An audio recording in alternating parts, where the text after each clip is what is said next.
അസ്സലാമു അലൈക്കും വറഹ്മത്തുള്ളാഹി വബറകാത്ത്. പ്രധാനപ്പെട്ട ക്ലാസ്സാണ് ഇവർ പറയുന്നത്. പ്രധാനപ്പെട്ടാണ്.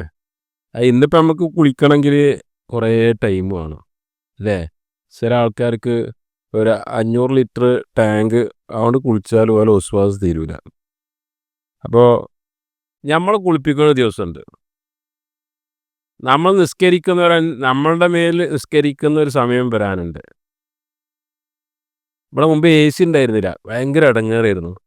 ഇപ്പോൾ അടുത്ത് ഈ പ്രാവശ്യം വരുമ്പോൾ എ സി ഒക്കെ ഉണ്ട്. എ സി ഒന്നും ഇല്ലാത്തൊരു സ്ഥലത്തേക്ക് നമ്മൾ ഇറക്കി വെക്കാനുണ്ട്. അപ്പോൾ അതുമായി ബന്ധപ്പെട്ട കാര്യങ്ങൾ, കുറേ കാര്യങ്ങളൊക്കെ അതുമായി ബന്ധപ്പെട്ട് സംസാരിച്ചു. വളരെ നീണ്ട വിഷയമാണ്. വലിയ വലിയ പണ്ഡിതന്മാർ ആ വിഷയത്തിൽ ഗ്രന്ഥങ്ങൾ രചിച്ചിട്ടുണ്ട്. നമ്മൾക്കുള്ള കുറഞ്ഞ സമയമാണ്. അപ്പോൾ കുറഞ്ഞ സമയത്ത് ഇങ്ങനെ കുറച്ച് ക്ലിപ്പിംഗ് കാണിച്ചു തരിക. പിന്നെ എന്തെങ്കിലും സംശയങ്ങൾ ഉണ്ടെങ്കിൽ നിങ്ങൾക്ക് ചോദിക്കാമെന്നാണ്. ഒരാൾ മരിച്ചു കഴിഞ്ഞാൽ, മരിക്കുന്ന സമയത്ത് അല്ലെങ്കിൽ രോഗിയാവുമ്പോൾ, രോഗം മൂർധന്യാവസ്ഥയിലെത്തുമ്പോൾ ചെയ്യേണ്ട കാര്യങ്ങളൊക്കെ ഇവിടെ പ്രതിപാദിക്കപ്പെട്ടു. ഇനി മരണം ഉറപ്പിച്ചു കഴിഞ്ഞാൽ എന്തൊക്കെയാണ് ചെയ്യേണ്ടത് എന്നാണ്. അതിലൊന്നെന്തെന്ന് വെച്ചാൽ, അവിടെ വെച്ചൊരു യാസീനോത്തില്ല. അല്ലെങ്കിൽ ഈ മരിച്ച സ്ഥലത്താണ് പ്രശ്നങ്ങളൊക്കെ ഉണ്ടാകുക. തർക്കത്തിൻ്റെ സ്ഥലമാണ് മരിച്ചോടത്ത്. ഇപ്പം കഴിഞ്ഞ ആഴ്ച ഞാൻ നമ്മളെ സ്കൂളിലത്തെ ഒരു ആളുടെ വാപ്പ മരിച്ചോ പോയപ്പോൾ ഒന്നും എടുത്താൽ പോയത് എങ്ങനെ നോക്കിയാലും നിസ്കരിക്കാൻ കഴിയില്ല. കാരണം ഇതിപ്പോൾ പടിഞ്ഞാറ് ഭാഗത്താണെങ്കിൽ മയ്യത്ത് വെച്ച് തല ഇങ്ങോട്ടും കാല ഇങ്ങോട്ടുമാണ്. അപ്പോൾ ഞാൻ പറഞ്ഞു, ഞാൻ ഒന്നുണ്ടാക്കി വന്നാൽ എങ്ങനെ ഇപ്പം നിസ്കരിക്കുക? അപ്പം എനിക്ക് വേണ്ടി അവർ ഇങ്ങനത്തിൽ വെച്ചു. അപ്പോൾ ചില ആളുകൾ തർക്കമാണ്. അതേപോലെ തന്നെ മയ്യത്തിൻ്റെ ഖബറിൽ ഇറക്കി വെച്ച് കഴിഞ്ഞാൽ തസ്ബീത്ത് ചെല്ലാൻ വേണ്ടി അത് നമ്മൾ ചെല്ലിയിട്ട് മറ്റോലെ ആദ്യം തുടങ്ങും എന്നൊക്കെ പറഞ്ഞാൽ തർക്കങ്ങൾ കാണാൻ സാധിക്കും. അപ്പോൾ ഇവിടെ കൃത്യമായും പ്രമാണങ്ങളുടെ അടിസ്ഥാനത്തിലാണ് ഈ കാര്യങ്ങളൊക്കെ നമ്മൾ ചെയ്യേണ്ടത്. മറ്റു ചില സ്ഥലങ്ങൾ മയ്യത്ത് കുളിപ്പിക്കാനും നാട്ടിലെ ഏതെങ്കിലും കാരണവർ അല്ലെങ്കിൽ ഏതെങ്കിലും വല്യമ്മ അവർ വന്നാലേ പറ്റുള്ളൂ. ഇനി അവരെ കൂട്ടാതെ എങ്ങാനും ചെയ്താൽ നിങ്ങൾ എവിടുന്ന് ആദ്യം തുടങ്ങിയത്? എങ്ങനെ പിന്നെ മയ്യത്ത് കുളിപ്പിച്ചത്? കുടത്തിലെ വെള്ളം കൊണ്ടൊന്ന് ഇന്നത് ശരിയായില്ല എന്ന് പറഞ്ഞ് വിശ്വാസം ഉണ്ടാകും. അതൊക്കെ മാറാൻ വേണ്ടിയിട്ടാണ് നമ്മൾ ഈ വിഷയത്തിൽ ബോധവാന്മാരാകണം. നിങ്ങൾ ആലോചിച്ച് നോക്കിയും, നമ്മുടെ പ്രിയപ്പെട്ട വാപ്പ, നിങ്ങളെ പ്രിയപ്പെട്ട ഉമ്മ മരിച്ചിട്ട് വേറെ ഏതോ നാട്ടുകാരൊന്ന് കുളിപ്പിച്ച് ചെയ്യേണ്ട കർമ്മങ്ങളൊക്കെ അവർ ചെയ്യുകയാണ് വേണ്ടത്. അതല്ല, നമ്മളെ കുളിപ്പിച്ചിരുന്ന നമ്മുടെ ഉമ്മ, നമ്മൾക്കെല്ലാം ചെയ്തു തന്നിരുന്ന ഉപ്പയും ഉമ്മയും, അവരെ കുളിപ്പിക്കലൊക്കെ നമ്മൾ, വാപ്പ ആണുങ്ങൾ, ഉമ്മ പെണ്ണുങ്ങൾ, അങ്ങനെ ചെയ്യുകയാണ് വേണ്ടത്. അപ്പോൾ ഒരിക്കലും പിന്നോട്ട് നിൽക്കേണ്ട ഒരവസ്ഥയല്ല. അതേപോലെ തന്നെ ചിലപ്പോൾ കാണാം, മിനിഞ്ഞാന്നൊരു മയ്യത്ത് നിസ്കാരത്തിന് പോയപ്പോൾ ആ മക്കളൊക്കെ തന്നെയും ജമാഅത്ത് മുജാഹിദുമാണ്. ഒരു മകൻ മുജാഹിദ്, ബാക്കിയൊക്കെ ജമാഅത്തുകാരാണ്. എന്നാൽ എല്ലാ ഖുറാഫത്തും അവിടെ ഉണ്ട്. അപ്പോൾ എന്തെന്ന് വെച്ചാൽ അവിടെ സ്റ്റേ ആണ്, ഇതിവിടെ പറ്റൂല, യാസീൻ ഓതണ്ട, അതേപോലെ തന്നെ കൂട്ടുപ്രാർത്ഥന വേണ്ട എന്ന് പറയാനുള്ളൊരു ധൈര്യം ആ സമയത്ത് പലരും കാണിക്കുന്നില്ല. അപ്പോൾ ഇതിൻ്റെയൊക്കെ അടിസ്ഥാനം എന്ന് വെച്ചാൽ കാര്യങ്ങൾ ഭദ്രമായി എന്ത് ചെയ്യണം, ഇത് അറിയണം, പഠിക്കണം, മനസ്സിലാക്കണം എന്നാണ് സൂചിപ്പിക്കുന്നത്. അതായത് നാട്ടിൽ എന്ത് നടക്കുന്നു, പ്രമാണങ്ങൾ എന്ത് ഉണ്ട് എന്ന് കൃത്യമായി മനസ്സിലാക്കേണ്ടതുണ്ട് എന്നാണ് സൂചിപ്പിച്ചത്. അപ്പോൾ അവിടെ മയ്യത്തിൻ്റെ അടുത്ത് ഒരു യാസീൻ ഓതുക എന്ന ഒന്ന് പ്രമാണങ്ങളിൽ വന്നിട്ടില്ല. എന്നാൽ ഇനി അവിടെ ഇങ്ങനെ വർത്താനം പറയാ നാട്ടിൽ അല്ല, അവിടെ അതൊന്നും ചെയ്യേണ്ടതില്ല. ഒരു ദുഃഖസാന്ദ്രമായ അന്തരീക്ഷമാണല്ലോ, അത് മനസ്സിലാക്കേണ്ടതുണ്ട് എന്നാണ്. മരണം സംഭവിച്ചു കഴിഞ്ഞാൽ പിന്നെ ചെയ്യേണ്ടത് കിബിലക്ക് നേരെ തിരിച്ചു കടത്തുക എന്നുള്ളതാണ്. അതെങ്ങനെ? രണ്ട് രൂപത്തിലാകാം. ഒരാൾക്ക് നിന്ന് നിസ്കരിക്കാൻ കഴിയില്ല, അപ്പം എങ്ങനെ? ഇരുന്ന് നിസ്കരിക്കാം. ഇരുന്ന് നിസ്കരിക്കാനും കഴിയില്ല, അപ്പം എങ്ങനെ ചെയ്യേണ്ടത്? അപ്പോൾ ചെയ്യേണ്ടത് രണ്ടാല രൂപം. ഏറ്റവും നല്ല രൂപം, അയാൾ ചെരിഞ്ഞ്, ഇപ്പം ഇങ്ങോട്ടാണ് നിസ്കരിക്കേണ്ടെങ്കിൽ ചെരിഞ്ഞ് കിടക്കുക, തല ഇങ്ങോട്ടാക്കിയിട്ട് പിന്നെ ചെരിഞ്ഞ് കിടക്കുക, തല വടക്കോട്ടാക്കി കാല് തെക്കോട്ടാക്കി ചെരിഞ്ഞ് കിടക്കുക. മയ്യത്തിന് ഭേദം ചെരിച്ച് കിടത്താൻ കഴിയില്ലല്ലോ. അതുകൊണ്ട് ചില ആളുകൾ തല കിഴക്കോട്ടും കാല് പടിഞ്ഞാറോട്ടും കിടത്തുന്നത്. അതിലൊരു വാശിയും വെക്കാണോ ഉണ്ടാവും. അപ്പോൾ അവിടെ ചെറിയ വീടുകളായിരിക്കും, ചെറിയ ഫ്ലാറ്റുകളായിരിക്കും. എന്താണോ സൗകര്യം, ആ സൗകര്യത്തിനനുസരിച്ച് കിടത്തുകയാണ് വേണ്ടത്. അല്ലെങ്കിൽ എങ്ങനെ കിടത്തണം എന്നതിന് പ്രത്യേകിച്ച് അവിടെ പ്രമാണങ്ങൾ ഒന്നും വന്നിട്ടില്ല എന്ന് മനസ്സിലാക്കണം. മൂന്നാമത്തെ ഒരു കാര്യം നമ്മൾ മനസ്സിലാക്കേണ്ടത്, പിന്നെ മകൻ വരാണ്ട്.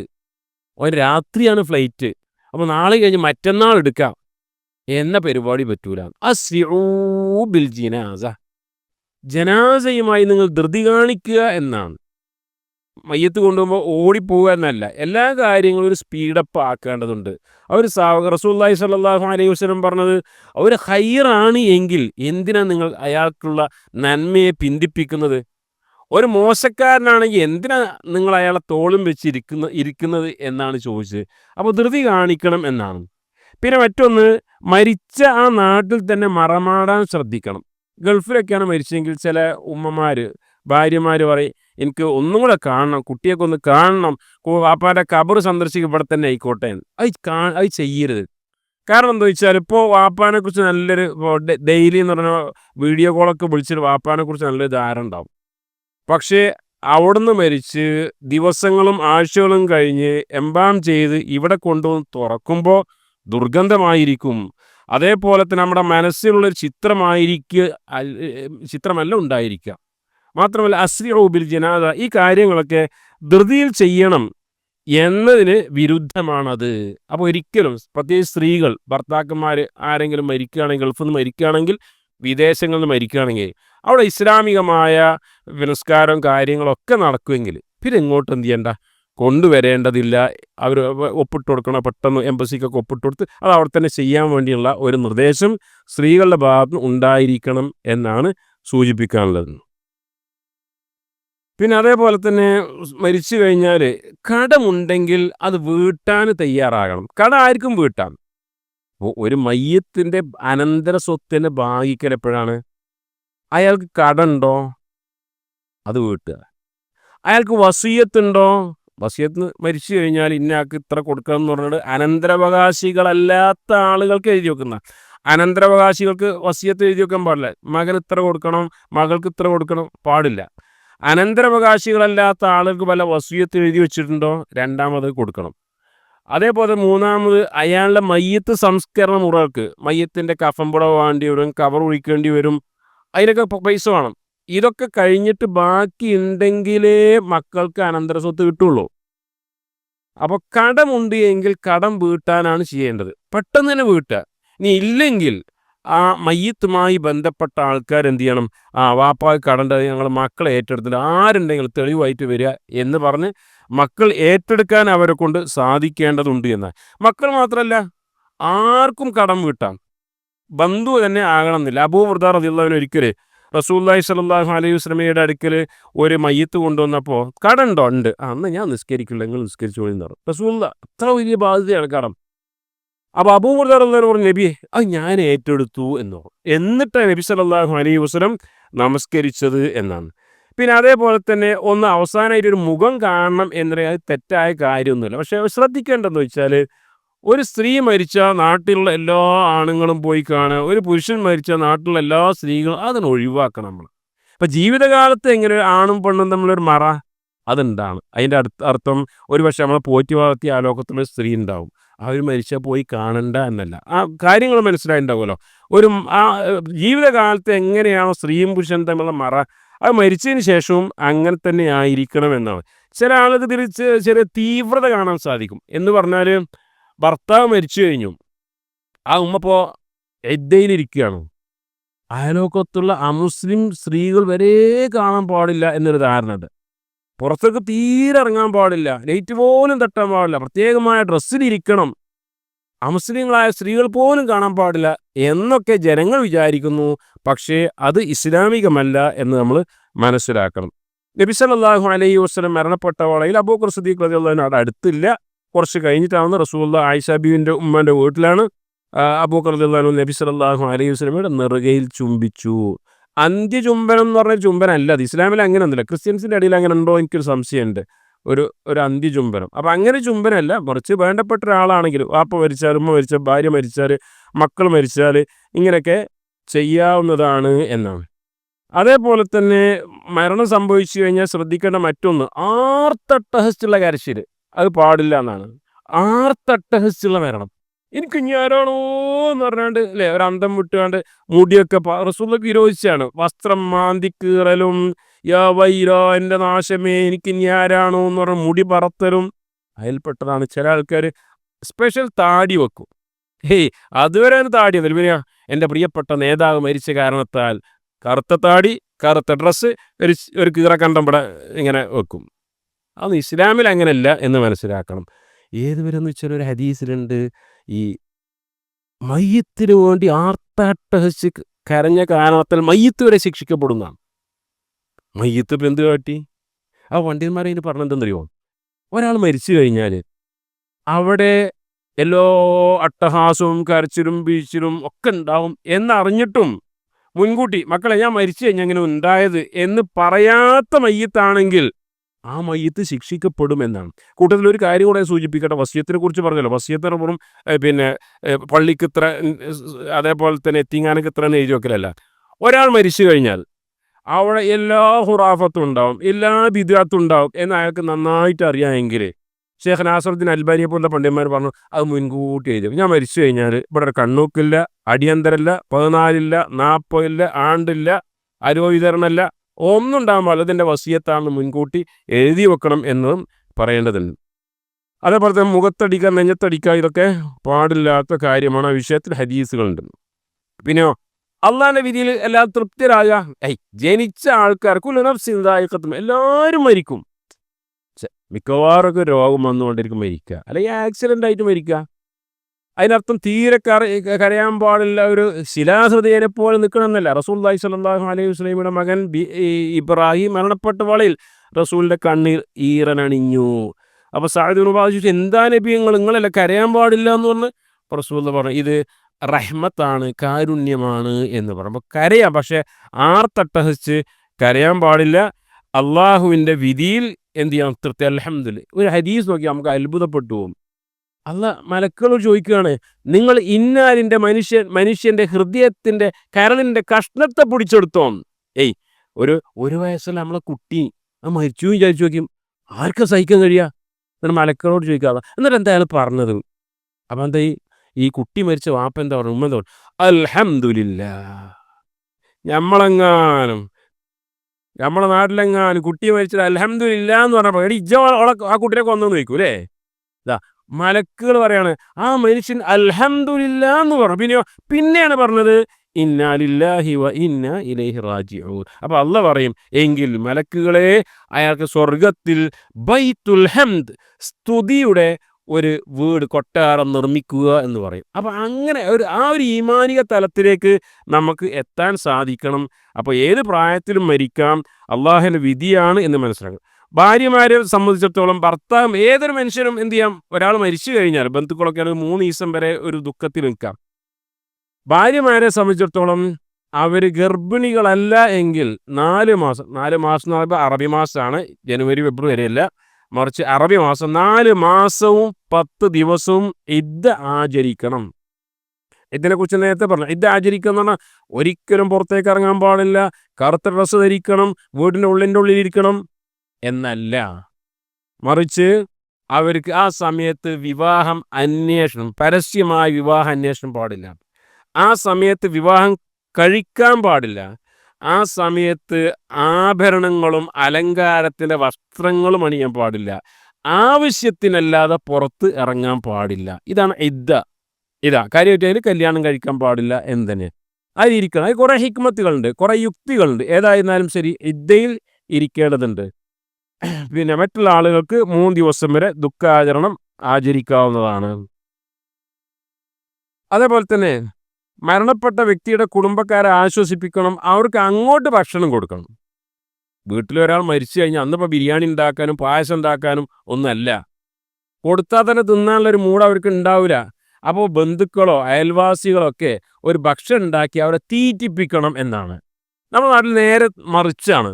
ചില സ്ഥലം ഈ ബിദ്അത്താകുമ്പോൾ ഓരോ നാട്ടിൽ ഞങ്ങളെ ആ ഭാഗത്തൊക്കെ ചിലപ്പോൾ അതിനൊരു സ്പെഷ്യൽ ബിസ്ക്കറ്റും, ഇത്ര പോകുന്നൊരു ബിസ്ക്കറ്റും തേങ്ങാപ്പൊട്ടും അലുവൻ്റെ കഷ്ണമൊക്കെ, അത് കണ്ണൂക്കിൻ്റെ അല്ലെങ്കിൽ ഈ മരിച്ചതിൻ്റെ അന്ന് വിതരണം ചെയ്യാനുള്ള.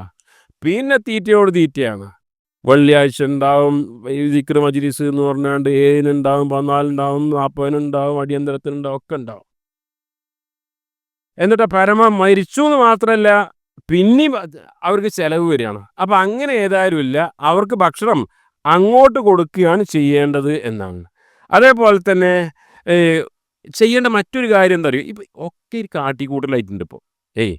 എല്ലാ കർമ്മങ്ങളും എന്താണ്, കാട്ടിക്കൂട്ടലാണ്. ഒരു ഇഖ്ലാസ് ഇല്ലാത്ത അതിൽപ്പെട്ടാന്നറിയോ, മരിച്ചു കഴിഞ്ഞാൽ എന്താ പറയുക, ആ ലജ്ജ മരിച്ചു കൊടുത്തു പോയോ, ഞാൻ പോയില്ല, എന്നാൽ പോവില്ല നമുക്ക് പോയി, എന്നിട്ടോ എത്തി നോക്കി പോന്നു കഴിഞ്ഞു. പിന്നെ മയ്യത്ത് നിസ്കാരത്തിലല്ലേ അതിന് സമയമല്ല, ഓഫീസിൽ പോകാനായി. ആ മയ്യത്ത് കാണില്ല. അതാണ് ഒരു ആണ് മരിച്ച എല്ലാ പെണ്ണുങ്ങളും പോയി കാണും, ഒരു പെണ്ണ് മരിച്ച എല്ലാ ആണുങ്ങളും ഇതില്ല. പിന്നെ എന്തിനാ കാണുന്നത്, ഇനി അവസാനമായിരുന്നു കാണുക എന്നർത്ഥം. മരിച്ച ഒരു മയ്യത്ത് കാണലല്ല, മറിച്ച് ഏറ്റവും എത്ര ധൃതിയുള്ള ആളാണെങ്കിലും മരിച്ചു കഴിഞ്ഞാൽ ഉടനെ കുളിപ്പിച്ച് വെച്ച് കഴിഞ്ഞാൽ എന്ത് ചെയ്യും, മയ്യത്ത് നിസ്കരിക്കാൻ കഴിയും. ആ മയ്യത്ത് നിസ്കാരത്തിന് റെഡിയാക്കി നിർത്തുക. പൊതുവെ അധികം ദീർഘിപ്പിക്കാൻ പാടില്ല മയ്യത്ത് കബറടക്കാനും കാര്യങ്ങൾക്കൊക്കെ. അപ്പം നേരത്തെ പോകേണ്ട ആൾക്കാർ ഏറ്റവും ചുരുങ്ങിയത് മയ്യത്ത് നിസ്കരിക്കാനുള്ള സന്നദ്ധയെങ്കിലും കാണിക്കണം, അല്ലാതെ പോയി കാണുകയല്ല. ചിലപ്പോൾ അങ്ങനെ അവിടെ പോയില്ല, പോകാതെ ഇങ്ങനെയൊക്കെ മകളെ കെട്ടിച്ച മകളെ അമ്മോശനല്ല മരിച്ചു, നമ്മൾ പോയില്ല ഓലെന്താ വിചാരിക്കുക, അവ എന്തിനാ പോയത്, മയ്യത്ത് അല്ല, ഓലെ വിചാരം നോക്കാൻ വേണ്ടി പോയതാണ്. അവ ഇങ്ങനെ ഒരിക്കലും മയ്യത്തിൻ്റെ അടുത്ത് പോകാൻ പാടില്ല എന്ന് നമ്മൾ മനസ്സിലാക്കണം. അതേപോലെ തന്നെ മരിച്ചോടത്ത് പിന്നെ നല്ലത് പറയാം. അതിങ്ങനെ എല്ലാവരും കസേര ഇങ്ങനെ ആംഗ്യത്തിലൂടെ സംഗതി മരിച്ചു, ഇനിയിപ്പോൾ എന്താ മരിച്ചു, ഇനിയിപ്പോൾ എന്താ നമ്മൾ ചെയ്യുക, ആളുണ്ടല്ലോ എങ്ങനെയായിരുന്നറിയോ, ഇനിയിപ്പോൾ ഞാൻ ഒന്നും പറയുന്നില്ല എന്ന് പറയും, എന്നിട്ട് എല്ലാം പറയും ചെയ്യും. അപ്പോൾ പാടില്ല എന്നർത്ഥം. നന്മകൾ പറയാ, നല്ലത് പറഞ്ഞോളൂ. അവിടെ മലക്കുകൾ ആമീൻ പറയുന്ന സമയമാകുന്നു. അതുകൊണ്ട് മയ്യത്തിനെ കുറിച്ച് നിങ്ങൾ നല്ലത് പറഞ്ഞോളൂ. ഇപ്പം ഇങ്ങനെ ചോദിക്കുക, ഞാൻ പറയുന്നത് തെറ്റുണ്ടോ, ഈ പറയുന്നത് തെറ്റൊന്നുമില്ല, പക്ഷെ എൻ്റെ ശരിപ്പോൾ തൽക്കാലം അവിടെ പറയേണ്ടതാണ്. ഗീബത്ത് എന്ന് പറഞ്ഞാൽ തന്നെ എന്താ, പറയുന്നത് ശരിയായിരിക്കുമല്ലോ, പക്ഷെ പറയാൻ പാടില്ലല്ലോ. അപ്പം മയ്യത്തിനെ കുറിച്ച് നല്ലത് മാത്രമേ പറയാൻ പാടുള്ളൂ. അങ്ങനെ മരിച്ചു കഴിഞ്ഞാൽ ഉടനെ ചെയ്യേണ്ടത്, ഞാൻ പെട്ടെന്ന് പോവാണ്, മരിച്ചു കഴിഞ്ഞാൽ ഇതൊക്കെ ഒരു പേടിയും ബേജാറും. ചില ആൾക്കാർ മയ്യത്തിനെ കാണാൻ തന്നെ പോലെ പേടിയാണ്, അന്നെനിക്ക് രാത്രി ഉറക്കമുണ്ടാവില്ല, അപ്പം എന്നെ കൊണ്ടുപോയി കബറിൽ കിടത്താം, അപ്പം എന്താ ചെയ്യുക? അപ്പം എന്താ ചെയ്യുക, നമ്മൾക്കൊക്കെ അതിനൊരു പരിചയം വേണം. ആരെ എവിടുന്ന എപ്പോഴാണെന്നും അറിയില്ലല്ലോ. മരിച്ചു കഴിഞ്ഞ് ചെയ്യേണ്ടത് ഒന്ന് കൺപോൾ അടക്കുക എന്നാണ്. കൺപോൾ അടക്കുക. അതേപോലെ തന്നെ മയ്യത്തിൻ്റെ കയ്യിൻ്റെയൊക്കെ സന്ധികൾ ഉണ്ടാവും, ഇത് കാലിൻ്റെ സന്ധി, ഇതൊക്കെ 2-3 പ്രാവശ്യം മടക്കുക. അങ്ങനെ മടക്കി കഴിഞ്ഞാൽ പിന്നീട് മയ്യത്ത് കുളിപ്പിക്കൊന്നും വലിയൊരു പ്രശ്നങ്ങൾ ഉണ്ടാവില്ല.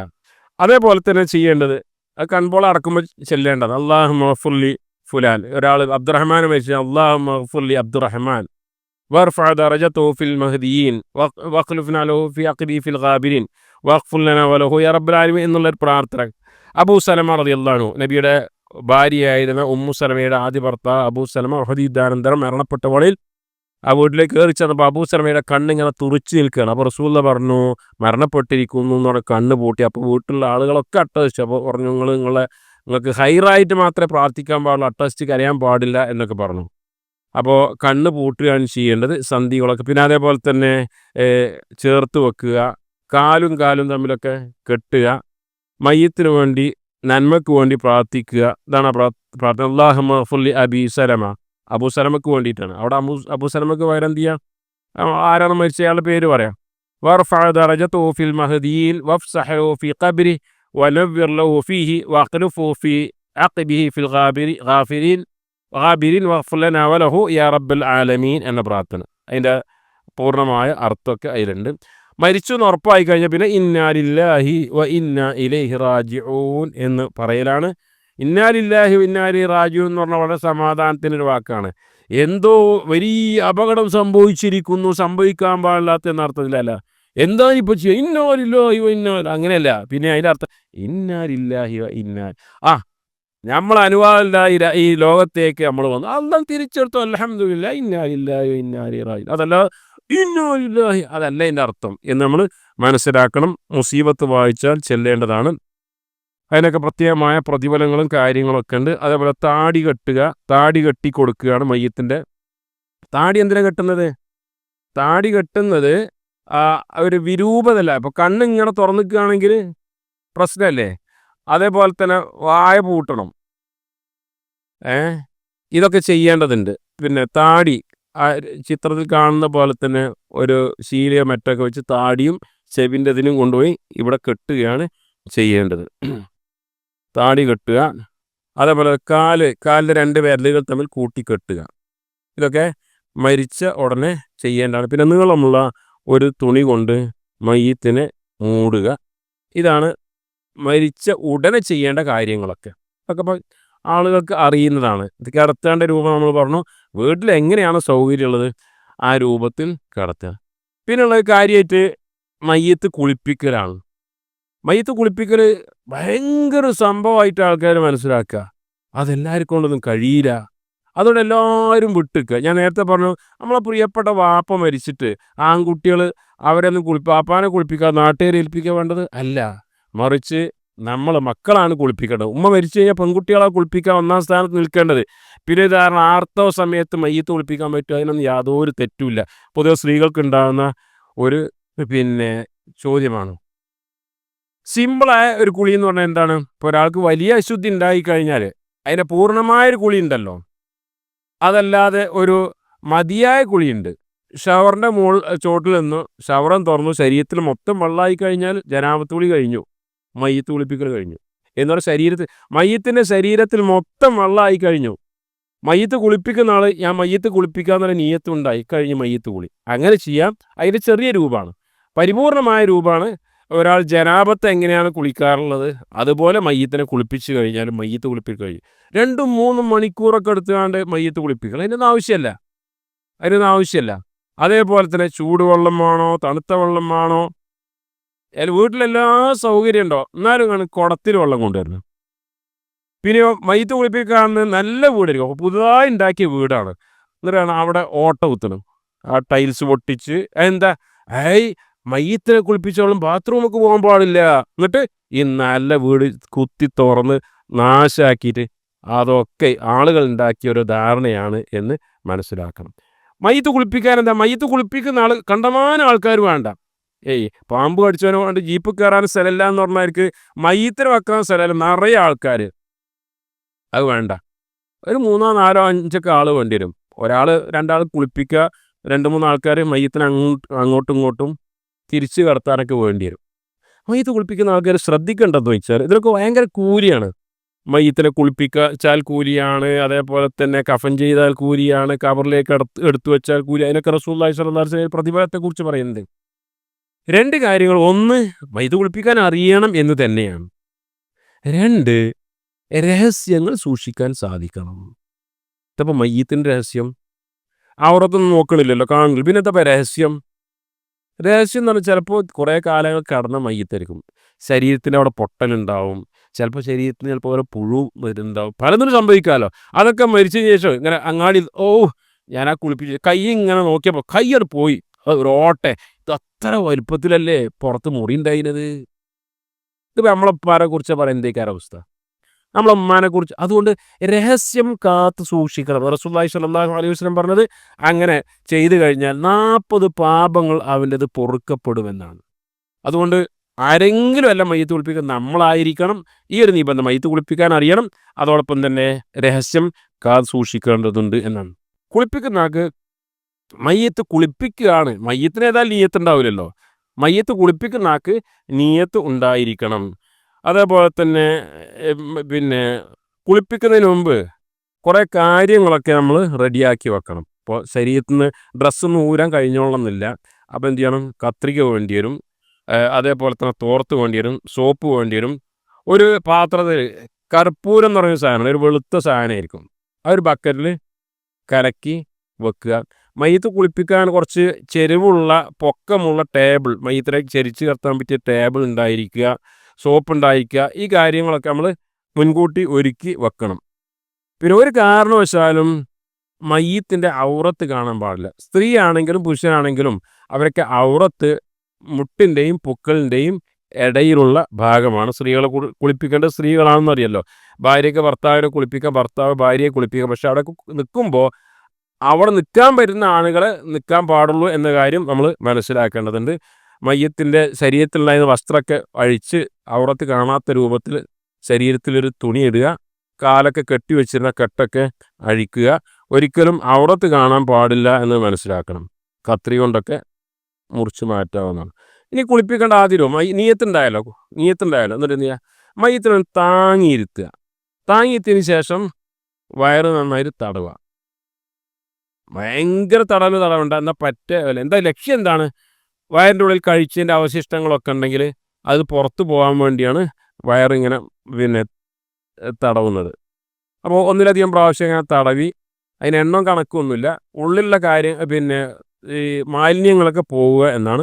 അതിനുശേഷം കാലിങ്ങനെ വിടർത്തി വെച്ചതിന് ശേഷം മുമ്പ് എന്ത് ചെയ്യണം, കൈമ ഗ്ലൗസൊക്കെ ഉണ്ടാകും, ഗ്ലൗസ് തുണി എന്തെങ്കിലും ഉണ്ടാകണം. മയ്യത്ത് കുളിപ്പിക്കുന്ന ആളുകളെ സംബന്ധിച്ചിടത്തോളം കാലിങ്ങനെ വിടർത്തി വെച്ചതിന് ശേഷം അടിയിലൂടെ വെള്ളം ഒഴിച്ചുകൊണ്ട് കൈ കൊണ്ട് നന്നായിട്ട് നമ്മൾ ബാത്റൂം പോയി കഴിഞ്ഞാൽ കഴുകുന്ന പോലെ നന്നായി കഴുകി കൊടുക്കുക. ഗ്ലൗസ് ഉണ്ടായിരിക്കും. ഈ ഗ്ലൗസൊന്നും തുണിയൊന്നും ഇല്ലാത്ത രൂപത്തിൽ നേരിട്ട് ശരീരത്തിലേക്ക് സ്പർശിക്കാൻ പാടില്ല, മയ്യത്തിൻ്റെ ഔറത്തിലേക്ക് നോക്കാനും പാടില്ല എന്നുള്ളത് നമ്മൾ മനസ്സിലാക്കണം. അപ്പോൾ അത് കഴിഞ്ഞതിന് ശേഷം പിന്നീട് ചെയ്യേണ്ടത് ഉളു ഉണ്ടാക്കി കൊടുക്കലാണ്.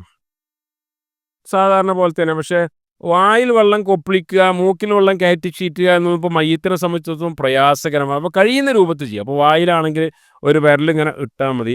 അല്ലെങ്കിൽ വായിൽ ഇങ്ങനെ വെച്ച് നേരത്തെ മരിച്ച ഉടനെ തന്നെ നമ്മൾ തലയും കൈയും കാലൊക്കെ ഒന്ന് അനക്കിയല്ലോ, ഒരു നിവർത്തിയല്ലോ.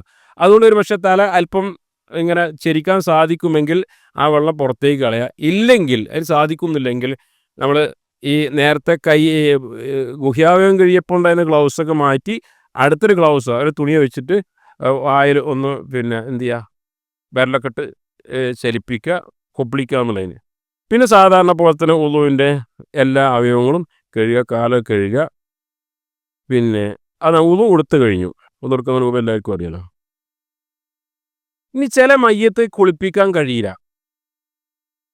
ജീർണിച്ചിട്ടുണ്ട്, ആത്മഹത്യ ചെയ്ത് ഒരാഴ്ച കഴിഞ്ഞിട്ടാണ് കിട്ടിയത്. അല്ലെങ്കിൽ വാഹനം തീ പിടിച്ച് അങ്ങനെ ശരീരമാകെ വെന്തിട്ടുണ്ട്, വെള്ളം ഒഴിച്ച് കഴിഞ്ഞാൽ അതിനേക്കാൾ പ്രശ്നമാവും. അല്ലെങ്കിൽ ഈ വെട്ടിപ്പൊളിച്ച ശരീരം അങ്ങനെ ഉണ്ടാവുമല്ലോ. അപ്പോൾ കുളിപ്പിക്കാൻ പറ്റുമെങ്കിൽ അങ്ങനെ ചെയ്യുക. ഇല്ലെങ്കിൽ ഒരു ഒറ്റ വെള്ളം പാരാൻ പറ്റുമോ, അങ്ങനെ. ഇതിലൊന്നും കഴിയില്ല എങ്കിൽ തയമ്മും ചെയ്ത് കൊടുക്കുകയാണ്. മയ്യത്ത് കുളിപ്പിക്കുന്ന ആൾ നിലത്തൊരടിയടിച്ച് മയ്യത്തിൻ്റെ മുഖത്തൊരു തവണ, കൈയിൻ്റെ പടം ഒരു തവണ, കഴിഞ്ഞു. അതോടുകൂടി ആ മയ്യത്ത് കുളിപ്പിൽ കഴിഞ്ഞു. എന്തുകൊണ്ട്? വെള്ളം ഉപയോഗിക്കാൻ പറ്റാത്തത് കൊണ്ടാണ് ഇങ്ങനെ ചെയ്ത്. അപ്പോൾ ഉളു കൊടുത്തു കഴിഞ്ഞു. പിന്നീട് നമ്മൾ മയ്യത്തിനെ കുളിപ്പിക്കുകയാണ്. കുളിപ്പിക്കേണ്ട രൂപം എന്താണ്? ഇവിടെ വേറെ കാര്യം, ശരീരത്തിൽ ഇപ്പോൾ വായിലൊക്കെ വല്ല വെച്ച പല്ലൊക്കെ ഉണ്ടെങ്കിലേ, സ്വർണ്ണപ്പല്ലൊക്കെ ആണെങ്കിൽ ഇപ്പോൾ ഏതായാലും അത് അവിടെ നിന്നോട്ടെ എന്നാരും പറയില്ല. അപ്പം ഇന്നത്തെ കാലത്ത് ഇപ്പോൾ എന്താ വില അല്ലേ? അപ്പോൾ ഈ വെച്ച പല്ലൊക്കെ, മറ്റേ പല്ലൊക്കെ ഉണ്ടല്ലോ, അത് കിട്ടുമെങ്കിൽ എടുക്കുക. ഇല്ലെങ്കിലാ അങ്ങോട്ട് ഇടങ്ങേറായി വായ അങ്ങോട്ട് പൊളിച്ച് ഇങ്ങോട്ട് പൊളിച്ച് ഒരു 3-4 ആൾ അതൊന്നും ചെയ്യരുത്. മയ്യത്തിൻ്റെ എല്ല് പൊട്ടിക്കുക എന്നുള്ളത് ജീവനുള്ള ആളുടെ എല്ല് പൊട്ടിക്കുന്നതിനോട് തുല്യമാണ് എന്നാണ് നബി സല്ലല്ലാഹു അലൈഹി വസല്ലം പറഞ്ഞത്. ഒരു ആദരവ് ഉണ്ടാകണം എന്നർത്ഥം. ഒരു ആദരവും ബഹുമാനം ഉണ്ടാകണം.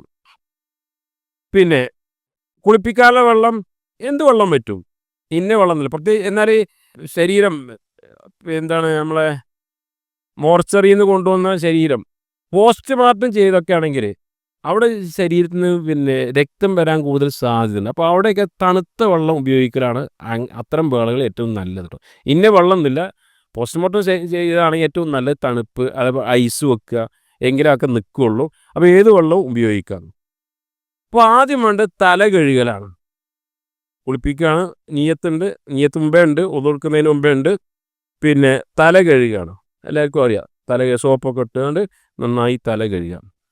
പിന്നീട് മയ്യത്തിൻ്റെ വലത് ഭാഗം അല്ലേ, ഇങ്ങനെ കിടക്കുകയാണ്. കിടക്കുമ്പോൾ മയ്യത്തിൻ്റെ വലത് ഭാഗമുണ്ട്, ഇടത് ഭാഗമുണ്ട്. അപ്പോൾ ശരീരത്തിൽ നിന്നും തലയിലൂടെ വെള്ളം ഒഴിച്ചിട്ട് മൊത്തം വെള്ളം ഒഴിക്കും. പക്ഷെ കാര്യമായി വലത് ഭാഗം ശ്രദ്ധിച്ചുകൊണ്ട് വെള്ളം ഒഴിക്കാം. എന്നിട്ട് സോപ്പ് കൊണ്ട് കഴുകുക മൊത്തം. അപ്പോൾ നമ്മൾ മയ്യത്തിന് മുകളിൽ തുണിയുണ്ട്, അതിലൂടെ കൈയിട്ടാണ്ട് കഴുകുക. പിന്നെ മയ്യത്തിനെ ഇടത് ഭാഗത്തേക്ക് ചെരിക്കുക. അതിനറിയാം 3-4 ആൾ വേണ്ടി വരും എന്ന് പറഞ്ഞാൽ. എന്നിട്ടോ വലത് ഭാഗം ബാക്ക് കഴുകുക. പിന്നെ വീണ്ടും മയ്യത്തിനെ ശരിയായ രൂപത്തിൽ കിടത്തുക. എന്നിട്ട് ഇടത് ഭാഗം കഴുകുക. എന്നിട്ട് വലത് ഭാഗത്തേക്ക് ചെരിക്കുക. എന്നിട്ട് ഇടത് ഭാഗം ബാക്ക് ഭാഗം കഴുകുക. ഇതോടുകൂടി ഒരു കുളിപ്പിക്കലായി. സോപ്പ് തേക്കുന്നു, വെള്ളം ഒഴിക്കുന്നു. അങ്ങനെ എത്ര വരെ കുളിപ്പിക്കാം? എത്ര കുളിപ്പിക്കാം? എത്ര? 3. കൂടാൻ പറ്റുമോ? പറ്റൂല. കൊടുക്കൽ എത്ര? നമുക്ക് എത്ര പ്രാവശ്യം വായിൽ വെള്ളം കൊപ്പിളിച്ചിട്ടില്ല? എത്ര? 3. 4 പറ്റുമോ? ഇല്ല. എന്നാൽ മയ്യത്ത് കുളിപ്പിക്കൽ 3 ആക്കാം. അല്ല, ഒരാൾക്ക് 5, 7 ഇങ്ങനെ ഒറ്റയിട്ട് ആക്കാം എന്നാണ്. നബി സല്ലല്ലാഹു അലൈഹി വസല്ലമയുടെ മകൾ സൈനബ് മരണപ്പെട്ട വേളയിൽ നബി സല്ലല്ലാഹു അലൈഹി വസല്ലമ അവരെ കുളിപ്പിച്ച ഉമ്മു അതിയ റളിയല്ലാഹു അൻഹയോട് പറഞ്ഞു, ഇഗ്സിൽനഹാ 3 ഔ 5 ഔ 7. നിങ്ങൾ 3, 5, 7 ഒക്കെ കുളിപ്പിക്കുക. കുളിപ്പിച്ചതിന് ശേഷം വീണ്ടും മാലിന്യം വന്നു എന്ന് വിചാരിക്കുക. അപ്പോൾ ഇനി വീണ്ടും ഒതുടിപ്പിക്കേണ്ട, പക്ഷേ കുളിപ്പിക്കുക. ഇങ്ങനെ ഒറ്റയായി കുളിപ്പിക്കുകയാണ് ചെയ്യേണ്ടത്. ഇതോടുകൂടി മയ്യത്തിനെ കുളിപ്പിക്കുന്ന രൂപം കഴിഞ്ഞു. കുളിപ്പിക്കോ പ്രത്യേകിച്ച് ചെല്ലാനോ മറ്റു കാര്യങ്ങളോ ഒന്നുമില്ല. പിന്നെയുള്ളത് കഫൻ ചെയ്യാൻ. കഫനാണ്, കഫല്ല, കഫന എന്നാണ്, കഫൻ എന്നാണ്. കഫൻ ചെയ്യാന്നാണ്. അതിന് പുരുഷന്മാരാണ് ഈ 3 തുണികളാണ് വേണ്ടത്. സ്ത്രീകൾക്ക് 5 തുണികളാകാം. മാലിക്കി മദ്ഹബിൽ 7 തുണികളാണ്. പക്ഷേ ഈ തുണി ഒന്ന് വെള്ള തുണിയായാലും നല്ലത്. നബി സല്ലല്ലാഹു അലൈഹി വസല്ലം പറഞ്ഞു, നിങ്ങളുടെ വസ്ത്രങ്ങൾ വെളുത്ത് നിങ്ങൾ ധരിക്കുക, മയ്യത്തിനെ കഫൻ ചെയ്യുക വെളുത്തുകൊണ്ട് എന്നൊക്കെ പറഞ്ഞു. കഫൻ ചെയ്യുന്നതിന് മുമ്പായി ഈ തുണികൾ ഒന്ന് കുന്തിരിക്കം പോലുള്ള സുഗന്ധം കൊണ്ട് പുകപ്പിക്കുന്ന നല്ലതാണ്. കുന്തിരിക്കം എന്ന് പറഞ്ഞ സാധനം കിട്ടും. അത് ഒരു ചകിരിയിലോ തീക്കനലിലിട്ട് നന്നായിട്ട് അതിൻ്റെ പുക ഉണ്ടാകും. അത് ഇതിൻ്റെ മുകളിൽ പിടിക്കുക, ഈ 3 തുണി. അതായത് സ്ത്രീകൾക്കും അപ്പം എന്താണ്, സാധാരണ പൊതുവെ സ്ത്രീകൾ എന്ത് ചെയ്യാൻ പാടില്ല, സുഗന്ധം തേക്കാൻ പാടില്ല, ഉപയോഗിക്കാൻ പാടില്ല, പുറത്തിറങ്ങുമ്പോഴാണ്. എന്നാൽ മയ്യത്തിൻ്റെ കഫൻ സ്ത്രീകളുടേതാണെങ്കിലും അതിലൊക്കെ ഈ സുഗന്ധം ഉപയോഗിക്കുക. അപ്പോൾ കുന്തിരിക്കം ഉപയോഗിക്കുക. അതേപോലെ തന്നെ സ്പ്രേയിൽ അത്തർ ഇതേപോലുള്ള കാര്യങ്ങൾ. മൈലാഞ്ചി ഒഴിവാക്കുക. ചില സ്ഥലങ്ങളിലൊക്കെ മൈലാഞ്ചിൻ്റെ ഇല ഇടാറുണ്ട്, അത് വൃത്തികേടാവും. മറിച്ച് അതല്ലാത്ത സുഗന്ധങ്ങളൊക്കെ ഉപയോഗിക്കുക, കുന്തിരിക്കം പോക്കുക, ഇതൊക്കെ ചെയ്യാം. അങ്ങനെ പുരുഷന്മാർക്ക് 3 തുണികളാണ് വേണ്ടത്. സ്ത്രീകൾക്ക് 5 വരെ ആകാം എന്ന് പറഞ്ഞു. ഇനി ഇത് കെട്ടാനുള്ള കയറ് ഇതിൻ്റെ ഒരു തുണിയിൽ നിന്ന് എടുക്കാം. ഈ കെട്ടാൻ ഭാഗത്തിൽ, വീതിക്ക് ഭാഗത്തിൽ ഒരു തുണിയുടെ കര ചീന്തിയെടുക്കുക. ചീന്തിയെടുത്തതിന് ശേഷം അതിനെ ചീന്തിയ തുണി കഷ്ണത്തെ 2 ആക്കുക. എന്നിട്ട് 2 ആക്കിയതിൻ്റെ 1 എടുത്തുകൊണ്ട്, അപ്പോൾ അതിൽ 1 എന്താണ്, അരകെട്ടാൻ കുറച്ച് അധികം വേണ്ടി വരും. ഞാൻ പറഞ്ഞ മനസ്സിലായില്ലേ? ഇതിപ്പോൾ ഒരു കഫൻ തുണിയാണെങ്കിൽ അതിൻ്റെ ഒരു ഭാഗം ചീന്തിയെടുക്കുക. അങ്ങനെ ചീന്തിയെടുക്കുക. എന്നിട്ട് കിട്ടി. ഇതിനെന്താക്കുക, 2 ആക്കുക. മനസ്സിലായ? 2 ആക്കിയിട്ട് ഇത് അരകെട്ടാൻ വലുപ്പത്തിലുണ്ടാകും. ഇതിനെ വീണ്ടും 2 ആക്കുക. കാല് കെട്ടാനും തല കെട്ടാനും വലിയ വണ്ണം വേണ്ടതില്ല. അപ്പം ഇങ്ങനെ തുണി അതിൽ നിന്ന് എടുക്കുക. പിന്നെ 3 തുണിയിൽ ഏറ്റവും അടിയിൽ വെക്കുന്ന തുണി എന്ന് പറഞ്ഞാൽ നിലത്ത് ആദ്യം വെക്കുന്ന തുണി, അതിൻ്റെ മുകളിൽ തുണി, അതിൻ്റെ മുകളിൽ ശരീരത്തോട് ബന്ധമുള്ള തുണി, ഏറ്റവും അടിയിൽ വെക്കുന്ന തുണി സാധാരണ മറ്റ് തുണിയേക്കാൾ അല്പം കൂടുതൽ നീളം ഉണ്ടാകുക. അതേപോലെ മയ്യത്തിനെ വെക്കുമ്പോൾ ഈ ഖബറിലേക്ക് ഇറക്കാൻ കുറച്ച് പ്രയാസം ഉണ്ടാകും. അപ്പോൾ ഈ പിടിക്കാൻ പാകത്തിൽ കുറച്ച് നീളമാണ് 2 തലയും, തലയുടെ ഭാഗത്തും കാലിൻ്റെ ഭാഗത്തും കുഴിയിലേക്ക് ഇറക്കി വെക്കാൻ പാകത്തിൽ എന്ത് വേണം, കുറച്ച് നീളം വേണം. അല്ലാതെ ഏതെങ്കിലും സൈഡിൽ കൊണ്ടുപോയി മയ്യത്തിനെ വെക്കുകയല്ല ചെയ്യേണ്ടത്. ഇനി കുളിപ്പിച്ച മയ്യത്തിനെ 2 രൂപത്തിൽ കഫൻ തുണിയിലേക്ക് പൊതിയാൻ പറ്റും.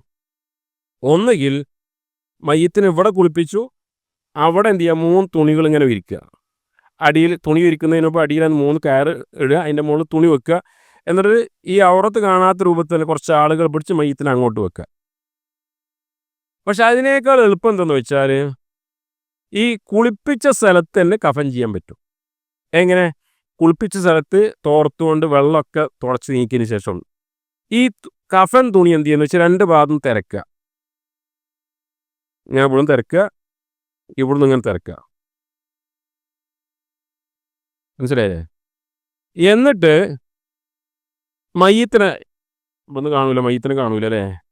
മയ്യിത്തിനെ ഇവിടെ കൊണ്ടുവന്ന് വെച്ചിട്ടേ എങ്ങനെ പറയാ, മയ്യിത്തിനെ ഇവിടെ കിടക്കുകയാണല്ലോ, മയ്യിത്തിനെ ഒന്ന് പൊക്കുക, എന്നിട്ട് ഈ തുണി ഇങ്ങനെ വെക്കുക, എന്നിട്ട് മയ്യിത്തിനെ വെച്ചിട്ട് ഇങ്ങനെ വെച്ചിട്ട് ഇവിടുന്ന് ഇങ്ങനെ എടുക്കുക. മനസ്സിലായില്ലേ? എന്നിട്ട് മയ്യിത്തിനെ വീണ്ടും ഇങ്ങനെ വെച്ചിട്ട് പൊക്കിയിട്ട് ഇപ്പം എന്തായി, നടുവിലായി. ഞാൻ പറഞ്ഞു മനസ്സിലായിക്കാന്ന് വിചാരിക്കും. മനസ്സിലായോ? ആ അപ്പം എന്താ, ഇങ്ങനെ എടുത്തു കൊണ്ടുപോകേണ്ട ഒരു പ്രയാസമല്ല, ആ സ്ഥലത്ത് തന്നെ കഫൻ ചെയ്യാൻ സാധിക്കുന്നതാണ്. അതിന് ശേഷം ഇനി എന്താ ചെയ്യേണ്ടത്? ഇനി പൊതിയാണ്. പൊതിയുമ്പോൾ പിന്നെ ഒരു തർക്കം എന്താ വെച്ചാൽ ഏത് ഭാഗത്തുനിന്ന് ആദ്യം തുണി എടുക്കേണ്ടത് അല്ലേ? മയ്യത്ത് ഇങ്ങനെ കടത്തിക്കാണ്, മയ്യത്തിൻ്റെ വലത് ഭാഗത്ത് തുണി ഉണ്ടാവും, ഇടത് ഭാഗത്ത് പൊതിയാൻ വേണ്ടിയിട്ട്. നമ്മുടെ നാട്ടിൽ പൊതുവെ കണ്ടുവരുന്നത് ഇടത് ഭാഗത്ത് തുണി ഇങ്ങനെ പൊതിയും. പക്ഷെ അതിനേക്കാൾ നല്ലത് ഇനിയിപ്പോൾ എങ്ങനെയായാലും കുഴപ്പമില്ല, അതിനു വേണ്ടി അവിടെ വെക്കണം, പ്രശ്നമൊന്നും ഉണ്ടാക്കണ്ട, വലത് ഭാഗം മുന്തിക്കുക എന്നതിൻ്റെ അടിസ്ഥാനത്തിൽ വലത് ഭാഗത്ത് തുണി ചുറ്റി പൊതിയുക, നന്നായി പൊതിയുക, നന്നായി വലിച്ച് പൊതിയുക. എന്നിട്ട് തല ഉള്ളിലേക്ക് വെക്കുക, അഥവാ കാലും ഉള്ളിലേക്ക് വെക്കുക. അതിന് ശേഷം ഇടത് ഭാഗത്തുനിന്ന് ഇങ്ങനെ വെക്കുക. അപ്പോൾ ഒന്നാമത്തെ തുണിയായി. അതേപോലെ രണ്ടാമത്തെ തുണി, മൂന്നാമത്തെ തുണിയും വെക്കുക. പിന്നീട് എന്താ, 3 ഭാഗത്തും കെട്ടുക. നടുവിൻ്റെ ഭാഗത്ത് കെട്ടുക, തലയുടെ ഭാഗത്തും അതേപോലെ തന്നെ കാലിൻ്റെ ഭാഗത്തും കെട്ടുക. അതോടുകൂടി കഫൻ ചെയ്യൽ കഴിഞ്ഞു. പിന്നെ അതിന് ശേഷം മയ്യത്തിന് മേലിൽ വീണ്ടും പനിനീർ വെള്ളം, അതേപോലെ സുഗന്ധം, ഇതൊക്കെ തെളിക്കുന്നതിന് കുഴപ്പമൊന്നുമില്ല. മൈലാഞ്ചി ഒഴിവാക്കുക. മൈലാഞ്ചി ഒഴിവാക്കണം എന്തിനാ? മൈലാഞ്ചിൻ്റെ കറയ്ക്ക് ആകാതിരിക്കാൻ വേണ്ടി. ഈ മയ്യത്ത് കൊണ്ടുപോകാനാണ്. മയ്യത്തെടുക്കുമ്പോൾ പ്രത്യേക ദുആ ഒന്നുമില്ല. ചില സ്ഥലങ്ങളിലൊക്കെ ഈ ആൾക്കാർക്കൊക്കെ തിരക്കേക്കാരം 9:30 മയ്യത്തെടുക്കും എന്ന് പറയും. അപ്പോൾ വലിയ കച്ചവടക്കാരും ജോലിക്കാരും കൃത്യ ആ സമയത്ത് പോയി നിസ്കരിക്കാമെന്ന് വിചാരിച്ച് 9:30 മയ്യത്തിൽ വെച്ചിട്ടുണ്ടാവും. ബഹുമാനപ്പെട്ട ഇന്നയാൾ, ഞാൻ പറഞ്ഞറിയിക്കേണ്ടതില്ല, അദ്ദേഹം നമ്മുടെ മഹല്ലിലെ ഒരു അരമണിക്കൂർ പ്രസംഗം, അരമണിക്കൂർ ദുആയും, പിന്നെയാണ് എടുക്കുക. അപ്പോൾ അങ്ങനെ ഉണ്ടാകുമ്പോൾ അങ്ങനെയൊന്നും ഇല്ല. ഒരു പ്രത്യേക യാസീനോ മുതലോ അങ്ങനെയുള്ള ഒരു പ്രത്യേക ദുആ കാര്യങ്ങളോ ഒന്നുമില്ല. പള്ളിയിൽ വെച്ചാൽ പിന്നെ മയ്യത്തിനെ പള്ളിയിൽ വെച്ചാൽ തന്നെ കുറേ ഗുണഗണങ്ങൾ എടുത്ത് പറയേണ്ട ആവശ്യമില്ല. മയ്യത്ത് നിസ്കാരം എന്ന് പറഞ്ഞാൽ തന്നെ പ്രാർത്ഥനയാണ്. മയ്യത്ത് നിസ്കാരം പ്രാർത്ഥനയാണ്. പിന്നെ അതിൻ്റെ അപ്പുറം ഒരു ഫോറസ്റ്റ് ഗാർഡ് എന്ന് പറഞ്ഞവർക്ക് പിന്നീട് ഒരു അധികപ്പറ്റൊന്നും ചെയ്യേണ്ടതില്ല എന്നാണ്. മയ്യത്ത് കൊണ്ടുപോകുമ്പോൾ പിന്നെ എന്താണെന്ന് വെച്ചാൽ ഒന്ന് ഭയങ്കര സ്പീഡിലും പോകണ്ട, പതുക്കെയും പോകണ്ട. മയ്യത്ത് കൊണ്ടുപോകാൻ പ്രത്യേകം ദിക്റൊന്നുമില്ല. ചില സ്ഥലങ്ങളിലൊക്കെ ഒരു പ്രത്യേക ഈണത്തിൽ ലാ ഇലാഹ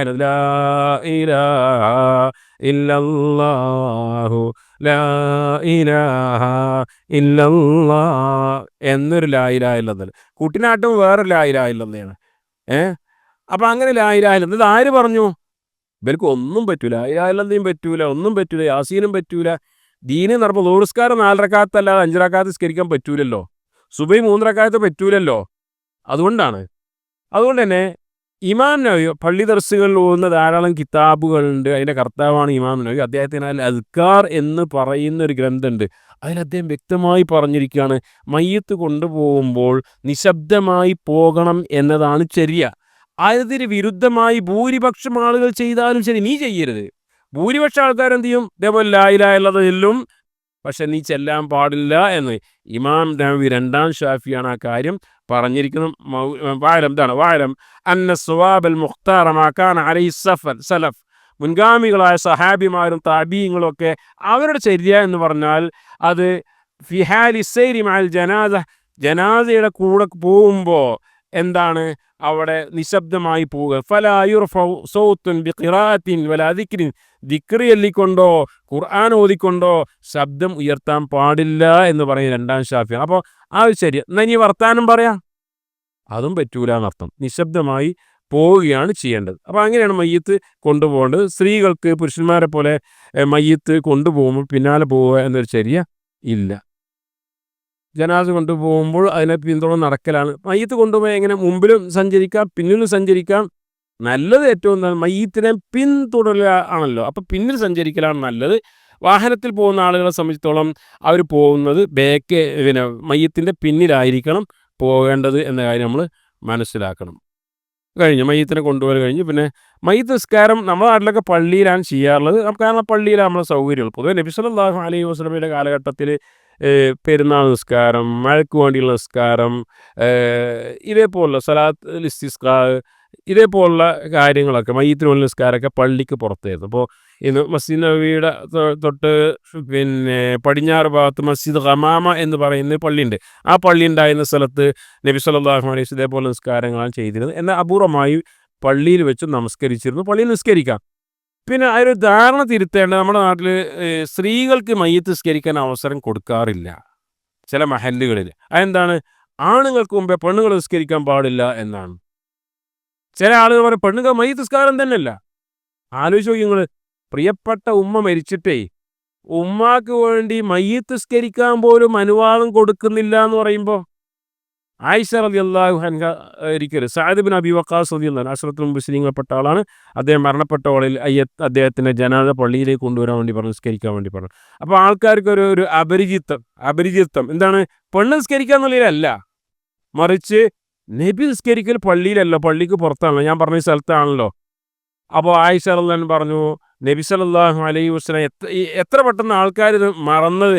ഇബ്നു ഖബ്റായിന് 2 കുട്ടികൾക്ക് നബി സല്ലല്ലാഹു അലൈഹി വസല്ലം മയ്യിത്ത് നിസ്കരിച്ച് പള്ളിയിൽ വെച്ചായിരുന്നു. അല്ലേ, വലിയ ഫിഖ് പാണ്ഡിത്യം ഉള്ള ആളായിരുന്നു ആയിഷ റളിയല്ലാഹു അൻഹ.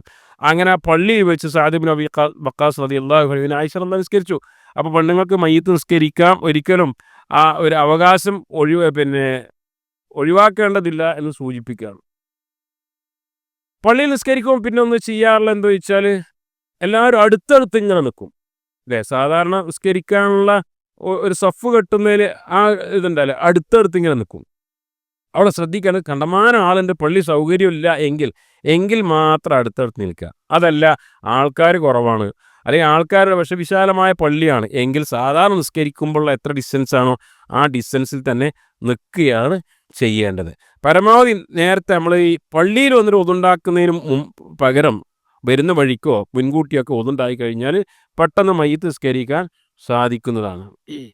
പുരുഷന്മാരുടെ മയ്യത്തിൻ്റെ തലയുടെ ഭാഗത്താണ് നിൽക്കേണ്ടത്. സ്ത്രീകളാണെങ്കിൽ മധ്യഭാഗത്താണ് നിൽക്കേണ്ടത്.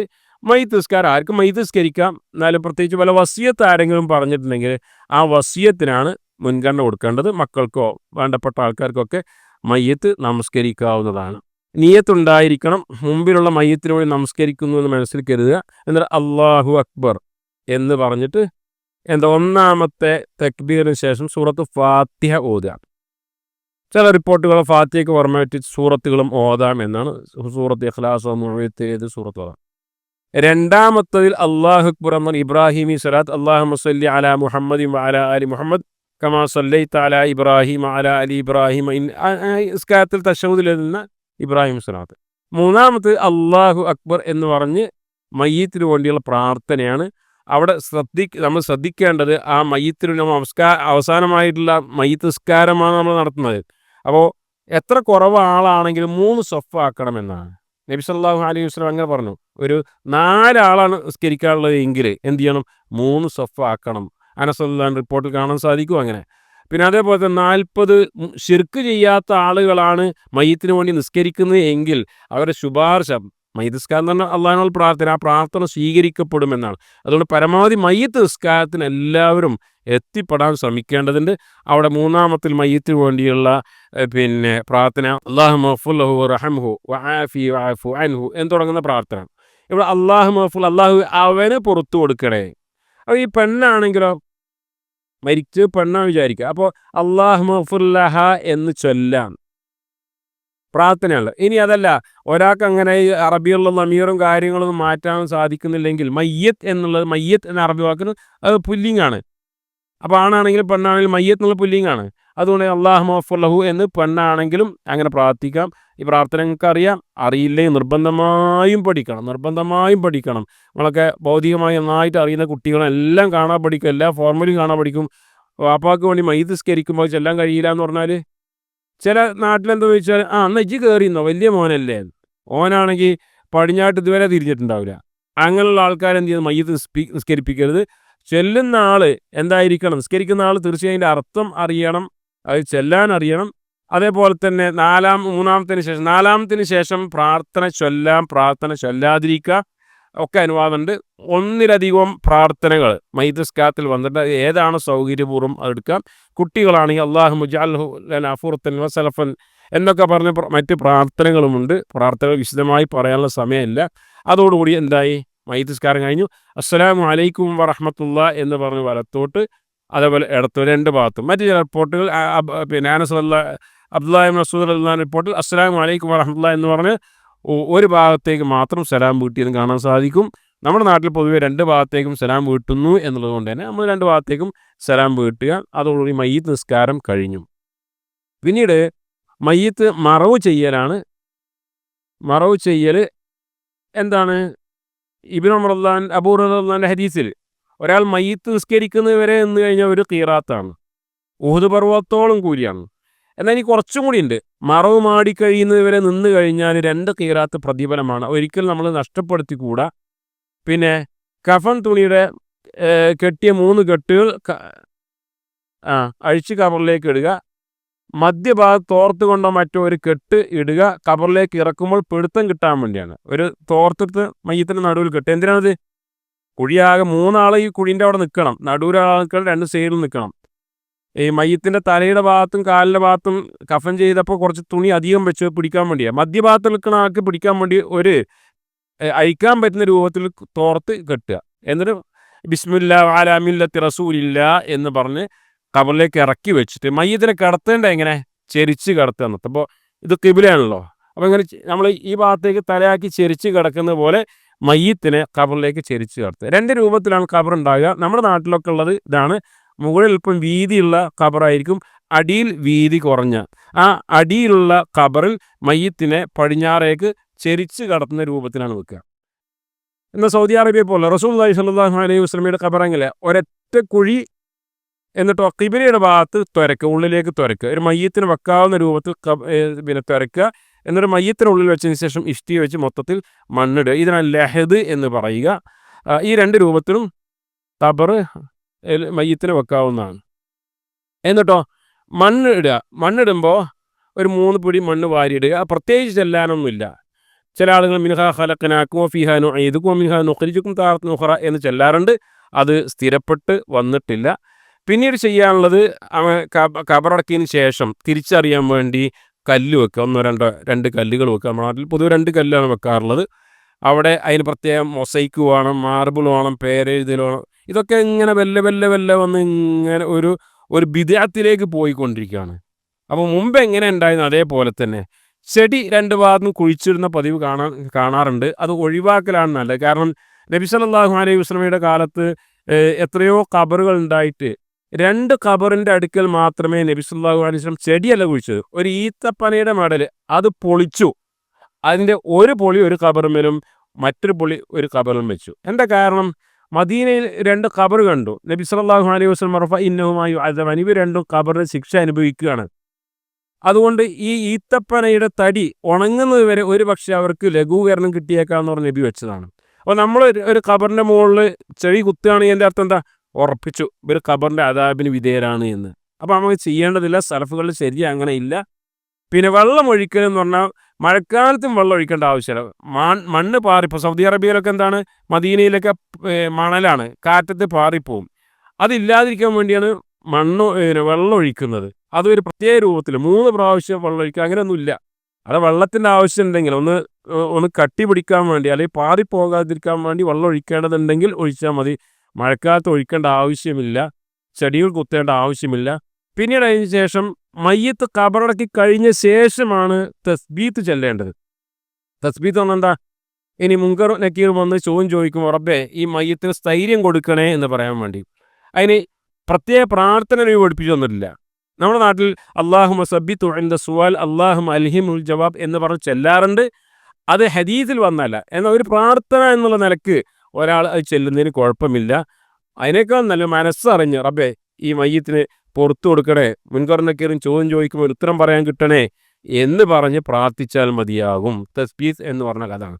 ചില നാടുകൾ കണ്ടുവരുന്നത് ഇതും കഴിഞ്ഞതിന് ശേഷം മയ്യത്തിന് തലക്കും ഭാഗത്ത് നിന്നാണ്ട് ഇതാ ജാഅക്കൽ മലക്കാൻ അലീമാനി, നിന്റെ അടുക്കൽ വലിയ നീലക്കണ്ണുള്ള 2 മലക്കുകൾ വന്ന് മെൻ റബ്ബുക്ക, നിന്റെ റബ്ബ് ആരാന്ന് ചോദിക്കുമ്പോൾ ഖുൽ റബ്ബി അല്ലാഹ്, നിന്റെ ദീൻ ഏതാന്ന് ചോദിക്കുമ്പോൾ എൻ്റെ ദീൻ ഇസ്ലാം എന്ന് പറയേ എന്നൊക്കെ പറഞ്ഞ് ചൊല്ലിക്കൊടുക്കുന്ന, കോപ്പി അടിക്കാനും സൗകര്യം ഉണ്ടാക്കി കൊടുക്കുന്ന ഒരു പതിവ് കണ്ടുവരാൻ. അതിന് തെൽക്കീൻ എന്നാണ് പറയുക. തെൽക്കീൻ എന്നാൽ നാട്ടിൽ അത് അങ്ങനെ ഇസ്ലാമിലില്ല. നബി സല്ലല്ലാഹു അലൈഹി വസല്ലം കാണിച്ചു തന്നിട്ടില്ല.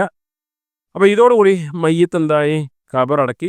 ഇനി മഅസ്സലാമ, ഇനി നമുക്ക് പരലോകത്തിന് കാണാം എന്നല്ല. പിന്നെയോ ആ ഇടക്കിടക്കൊക്കെ ആ മയ്യത്തിന് വേണ്ടപ്പെട്ട ആളുകൾ ഖബർ അസ്സലാമു അലൈക്കും അഹദിയാരി മുസ്ലിമീൻ മിനീൻ വ ഇന്നാ ഇൻഷാ അല്ലാഹു ബിക്കും ലാഹിഖൂൻ എന്നുള്ള ഖബർസ്ഥാനിലേക്ക് വരുമുള്ള പ്രാർത്ഥിച്ച് മയ്യത്തിന് വേണ്ടി പ്രാർത്ഥിക്കുക. അതിനൊരു പ്രത്യേക ദിവസം ആക്കേണ്ടതില്ല. നമ്മുടെ നാട്ടിലൊക്കെ ആൾക്കാർ വെള്ളിയാഴ്ച അതിന് കാത്തിക്കുക. വെള്ളിയാഴ്ച അതിൻ്റെ ആവശ്യമില്ല. ഒരു വെള്ളിയാഴ്ച മാത്രമാക്കുമ്പോൾ അതിൻ്റെ രീതി മാറും. ഏത് സമയത്തും പോകാവുന്നതാണ്. ഒരിക്കലും ചില ആൾക്കാർ പറയും മയ്യത്തിനെ ഖബർ തിരിച്ചറിയേണ്ട, ഉമ്മാൻ്റെ ഖബർ, അപ്പോൾ പേരെഴുതിക്കൂടെ? അപ്പോൾ എന്താ അറിയോ, എന്തെങ്കിലും കാലത്ത് പോകുന്നതുകൊണ്ടാണ്. അത് തീരെ തിരിഞ്ഞു നോക്കാത്തതുകൊണ്ടാണ്. അതുകൊണ്ട് പേരെഴുതി വെക്കാൻ പാടില്ല, അത് ഒഴിവാക്കേണ്ടതാണ്. ഇതാണ് വളരെ ചുരുങ്ങിയ രൂപത്തിൽ മയ്യത്തുമായി ബന്ധപ്പെട്ട കാര്യങ്ങൾ അറിയിക്കാനുള്ളത്. ഇനി ആ വിഷയത്തിൽ സമയം അനുവദിക്കുകയാണെങ്കിൽ ഒരല്പ സമയം എന്തെങ്കിലും ചോദിക്കാവുന്നതാണ്. അസ്സലാമു അലൈക്കും. അസ്സലാമു അലൈക്കും. ഇവർ ആഷിഫ്, മലപ്പുറം ജില്ലയിലെ വണ്ടൂരിൽ നിന്നാണ്. എൻ്റെ ചോദ്യം, ഈ ഹജ്ജിലും ഉംറയിലൊക്കെയായിട്ട് മരണപ്പെട്ട ആൾക്കാർ ഈ മയ്യത്ത് സംസ്കരണത്തിൽ അവർക്ക് എന്തെങ്കിലും വ്യത്യാസമുണ്ടോ? അതെ, വ്യത്യാസമുണ്ട്. അതായത് ഇഹ്റാമിൽ പ്രവേശിച്ചതിന് ശേഷമാണ് എങ്കിൽ 2 കാര്യങ്ങൾ ശ്രദ്ധിക്കണം. ഒന്ന്, മയ്യത്ത് കുളിപ്പിക്കുമ്പോൾ ആ കുളിപ്പിക്കുന്നതിൽ സുഗന്ധം ഉപയോഗിക്കാൻ പാടില്ല. സോപ്പ് ഉപയോഗിക്കാൻ പാടില്ല, കർപ്പൂരം ഉപയോഗിക്കാൻ പാടില്ല, കുന്തിരിക്കം പോക്കാൻ പാടില്ല, അത്തർ വരട്ടാൻ പാടില്ല. ഒന്നതാണ്. രണ്ടാമത്തത്, തല മൂടാൻ പാടില്ല. കഫൻ ചെയ്യുമ്പോൾ തല തുറന്നിട്ടുകൊണ്ടായിരിക്കണം. കാരണം ഫഇന്നഹു യഅതി യൗമൽ ഖിയാമത്തി മുലബ്ബിയ, പരലോകത്ത് തൽബിയത്ത് ചൊല്ലിക്കൊണ്ടായിരിക്കും ഖബറിൽ നിന്ന് അദ്ദേഹം വരിക, ഒരു ഹാജിയരായിട്ടായിരിക്കും വരിക എന്നാണ്. അതുകൊണ്ട് ഈ 2 കാര്യങ്ങൾ ഇഹ്റാമിൽ പ്രവേശിച്ച ആളെ സംബന്ധിച്ചിടത്തോളം ശ്രദ്ധിക്കേണ്ടതുണ്ട്. അസ്സലാമു അലൈക്കും. എൻ്റെ പേര് റബാഹ്, താന്നൂരിൽ നിന്നാണ് വരുന്നത്. എൻ്റെ ഒരു കൂട്ടുകാരനൊപ്പം മരണപ്പെട്ടപ്പോൾ അവരൊപ്പാക്ക് വേണ്ടി അവൻ മയ്യത്ത് നിസ്കരിച്ചു. അന്ന് ഈ സെൽഫി ആദർശത്തോടുള്ള ആളാണ്. അപ്പോൾ അവൻ നമസ്കാരത്തിൽ അസ്സലാമു അലൈക്കും വറഹ്മത്തുള്ളാഹി എന്ന് പറഞ്ഞിട്ടുള്ളൂ. പക്ഷേ നിസ്കാരം കഴിഞ്ഞ ഉടനെ അത് നിസ്കാരം ശരിയല്ല, വർഗാത്തൊന്നും കൂടി ചേർക്കണം എന്ന് പറഞ്ഞുകൊണ്ട് കുറച്ച് പേര് പ്രശ്നം ഉണ്ടാക്കി വേറെ നമസ്കരിച്ചവർ. പിന്നെ മയ്യിത്ത് നിസ്കാരത്തിൽ മാത്രമായിട്ട് അസ്സലാമു അലൈക്കും വറഹ്മത്തുള്ളാഹി വബറകാത്തു എന്നില്ല. പൊതുവെ നിസ്കാരങ്ങളിൽ വേണമെങ്കിൽ ചില സമയത്തൊക്കെ എല്ലാ നിസ്കാരങ്ങളും പൂർണ്ണമായ രൂപത്തിൽ സലാം വിട്ട് അസ്സലാമു അലൈക്കും വറഹ്മത്തുള്ളാഹി വബറകാത്തു എന്ന് പറയാവുന്നതാണ്. എന്നാൽ മയ്യിത്ത് നിസ്കാരത്തിന് സ്പെഷ്യൽ അല്ല അത്. എന്ന് പറഞ്ഞാൽ മയ്യിത്ത് നിസ്കാരത്തിൽ അസ്സലാമു അലൈക്കും വറഹ്മത്തുള്ളാഹി വബറകാത്തുഹു എന്ന് പറഞ്ഞാൽ മാത്രമേ മയ്യിത്ത് നിസ്കാരം ശരിയാകുള്ളൂ എന്ന ധാരണയില്ല. മറിച്ച് ഈ രൂപത്തിൽ അസ്സലാമു അലൈക്കും വറഹ്മത്തുള്ളാഹി എന്ന് ചൊല്ലിയാൽ മതിയായ. പിന്നെ മറ്റ് നിസ്കാരങ്ങളും തന്നെ ഒരാൾക്ക് പൂർണ്ണമായ രൂപത്തിൽ ചെല്ലാവുന്നതാണ്. പിന്നെ ചോദ്യതാണ്, ഈ മയ്യത്ത് കുളിപ്പിക്കുമ്പോൾ വയറ് തടവിയതിന് ശേഷം ചില ആളുകൾ കയ്യിൽ തുണിയൊക്കെ ഇട്ടുകൊണ്ട് പിൻദ്വാരത്തിൽ കൈയിട്ട് മലമുണ്ടെങ്കിൽ ഒക്കെ ശുദ്ധീകരിച്ച് കളയാറ്. അതുണ്ടോ, അങ്ങനെ ഉണ്ടോ എന്നുള്ളതാണ്. ഈ ഒസ്വാസ് ഉണ്ടാകാൻ പാടില്ല. ഒസ്വാസ് ഇവിടെ മാത്രമല്ല, ചില ആളുകൾ സ്വയം കുളിപ്പിക്കും, മയ്യത്തല്ല അല്ലേ, എന്താ പറയുക, ഒക്കെ കൂടെ അയൽക്കത്തിന് പോന്നാൽ ശുദ്ധിയായി. ബാത്റൂം പോയി കഴിഞ്ഞാൽ എത്ര ലിറ്റർ ഉപയോഗിച്ചാലും എല്ലാത്തോടും കഴിയാലും പിന്നെയും കഴിയാലും ഈ പറഞ്ഞ രൂപത്തിൽ കഴിയാലും പിന്നെയും ഒസ്വാസ്. അങ്ങനെ ഒസ്വാസ് ഉണ്ടാകാൻ പാടില്ല. നേരെ മറിച്ച് തോന്നാണ് മയ്യത്തിൻ്റെ ആ ഭാഗങ്ങളിലൊക്കെ എന്തുണ്ട്, പിന്നെ ഇനിയും അശുദ്ധിയുണ്ട്, നജസ് ഉണ്ട് എന്ന് തോന്നുകയാണെങ്കിൽ പുറം ഭാഗം കഴിയാൽ മതി. പിന്നീട് പുറത്തേക്ക് വരുന്നുണ്ടെങ്കിൽ എന്ത് ചെയ്യണം, കഴിയാൽ മതി. കഫൻ ചെയ്യുമ്പോൾ ഒരു കാര്യം പ്രത്യേകം ശ്രദ്ധിക്കേണ്ടതെന്ന് വെച്ചാൽ, നമ്മൾ ഈ 3 തുണി വെച്ചല്ലോ, അതിന് പുറമെ നമ്മൾ സീറ്റിൻ്റെ അവിടെ ബാക്ക് ഭാഗത്ത് എന്ത് ചെയ്യുക, കുറച്ച് പഞ്ഞി അധികം വെക്കുക. എന്തിന്, ഇങ്ങനെ വല്ലതും വരികയാണെങ്കിൽ പ്രശ്നം പരിഹരിക്കാൻ വേണ്ടി. അതേപോലെ മൂക്കിലൊക്കെ ബ്ലഡ് വരുന്നുണ്ട് എങ്കിൽ അവിടെ എന്ത് ചെയ്യുക, പഞ്ഞി വെക്കുക. ആ കൂടെ പഞ്ഞി വെക്കേണ്ടതില്ല. ഇങ്ങനെ നജസ് വരാൻ സാധ്യതയുണ്ട് എങ്കിൽ അവിടെ കൂടുതൽ പഞ്ഞി വെക്കുകയാണ് ചെയ്യേണ്ടത്. അസ്സലാമു അലൈക്കും. എൻ്റെ പേര് മുസിയാഫ് എന്നാണ്. മരിച്ച ആളുകൾക്ക് വേണ്ടി പ്രാർത്ഥിക്കൽ അത് എങ്ങനെയാണ്? അതായത് ഓരോ ഖബറിൽ ചെന്നിട്ട് നമ്മൾ ഓരോ ഖബറിൻ്റെ അടുത്ത് പോയി നിന്ന് പ്രാർത്ഥിക്കുന്നതിന് പ്രത്യേകമായിട്ടുള്ള പ്രതിഫലം ഉണ്ടോ? ആ ചോദ്യം ഇതാണ്. അതായത് മയ്യത്തിൻ്റെ ഖബറിൻ്റെ അടുത്ത് ചെല്ലി ഖബറിൻ്റെ അടുത്ത് വെച്ച് പ്രാർത്ഥിച്ചു കഴിഞ്ഞാൽ അതിനൊരു പ്രത്യേകതയും ശ്രേഷ്ഠതയും ഉണ്ട് എന്ന് വിശ്വസിക്കുമ്പോൾ ബിദഅത്തായിത്തീരുന്നു. പൊതുവെ എന്ത് ചെയ്യാണ്? റബ്ബന ഇഗ്ഫിർ ലനാ ദുനൂബനാ വലിഇഖ്വാനിന ലദീന സബഖൂനാ ബിൽ ഈമാൻ. മരണപ്പെട്ടു പോയ ഏതൊരു വ്യക്തി, അത് ബന്ധത്തിൽപ്പെട്ട ആളല്ല, ഏതൊരു വ്യക്തിക്ക് വേണ്ടിയും പ്രാർത്ഥിക്കാം, എവിടെ വെച്ചും പ്രാർത്ഥിക്കാം. ഖബർസ്ഥാൻ നബി സല്ലല്ലാഹു അലൈഹി വസല്ലം ബഖീ ഖർഖദിലേക്ക് പോകാറുണ്ട്. ഒരിക്കൽ രാത്രി സമയത്ത് ആയിഷ റളിയല്ലാഹു അൻഹ നബിയെ നോക്കിയപ്പോൾ കാണാനില്ല. അപ്പോൾ നോക്കിയപ്പോൾ രാത്രിയാണ്. നബി ഖർഖദിലേക്ക് ബഖീയിലേക്ക് പോവാണ്. അപ്പോൾ ആയിഷ റളിയല്ലാഹു അൻഹ പിന്നാലെ പോയി. നബി മടങ്ങിയപ്പോൾ ഓടി വന്ന് ആയിഷ റളിയല്ലാഹു അൻഹ കാര്യമൊന്നും അറിയാത്ത രൂപത്തിൽ കടന്നു. അപ്പോൾ അവിടെ കാണുന്ന നബി സല്ലല്ലാഹു അലൈഹി വസല്ലം ബഖീയിൽ പോയി ബഖീയിലുള്ള ആളുകൾക്ക്, ഖബറാളികൾക്ക് വേണ്ടി പ്രാർത്ഥിക്കലായിരുന്നു എന്നാണ്. ഖബർസ്ഥാനിലേക്ക് പോകുമ്പോൾ അസ്സലാമു അലൈക്കും അഹ്ലദ് ദിയാരി എന്നുള്ള പൊതുവായ പ്രാർത്ഥന. നീ അവിടെ വെച്ച് എന്ത് ചെയ്യാം? മരണപ്പെട്ടു പോയ ഖബർസ്ഥാനിലെ ആളുകൾക്ക് വേണ്ടി, ഖബറാളികൾക്ക് വേണ്ടി പ്രാർത്ഥിക്കുക. അവിടെ വെച്ചുള്ള പ്രാർത്ഥനയ്ക്ക് പ്രത്യേക ശ്രേഷ്ഠതയും പ്രത്യേക മഹത്വവും ഒന്നുമില്ല. അസ്സലാമു അലൈക്കും വറഹ്മത്തുള്ളാഹി. ഈ വെള്ളിയാഴ്ച ദിവസങ്ങളിൽ ചിലപ്പം ജുമാ കഴിഞ്ഞതിന് ശേഷം നമുക്ക് അങ്ങനെ ഒരാൾ മരണപ്പെട്ടിട്ടുണ്ട്, നമ്മളോട് മയ്യത്ത് നിസ്കരിക്കാൻ ആവശ്യപ്പെട്ടിട്ടുണ്ടെന്ന് പറഞ്ഞിട്ട് മയ്യത്ത് നിസ്കാരം ഉണ്ടാവാറുണ്ട്. അപ്പം ചിലപ്പോൾ അവരുടെ മയ്യത്ത് മറമാടി കഴിഞ്ഞിട്ടുണ്ടാവും. അങ്ങനെയാണെങ്കിൽ അപ്പം പൊതുവെ നമസ്കരിക്കാറുണ്ടല്ലോ.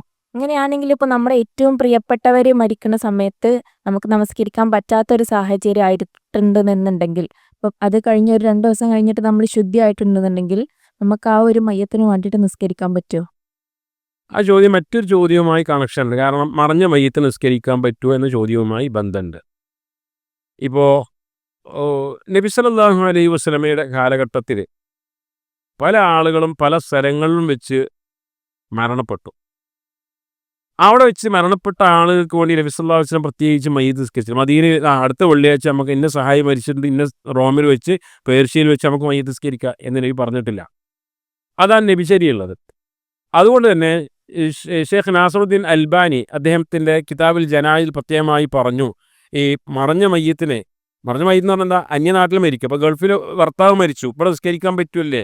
അദ്ദേഹം പറഞ്ഞെന്താ വെച്ചാൽ, ഒരു നാട്ടിൽ അവിടെ എന്ത് ചെയ്തിട്ടുണ്ട്? ഇസ്ലാമികമായ രൂപത്തിൽ മയ്യത്ത് സംസ്കരണം, അതേപോലെ മയ്യത്ത് കുളിപ്പിക്കലും മയ്യത്ത് നിസ്കാരം ഒക്കെ നടന്നിട്ടുണ്ടെങ്കിൽ പിന്നീട് എന്ത് ചെയ്യേണ്ട? മറ്റൊരു നാട്ടിൽ എത്ര വേണ്ടപ്പെട്ട ആളുകളായിരുന്നാലും ശരി അങ്ങനെ ചെയ്യേണ്ടതില്ല. അതാണ് അതിൻ്റെ നബി ശരിയ എന്നാണ്.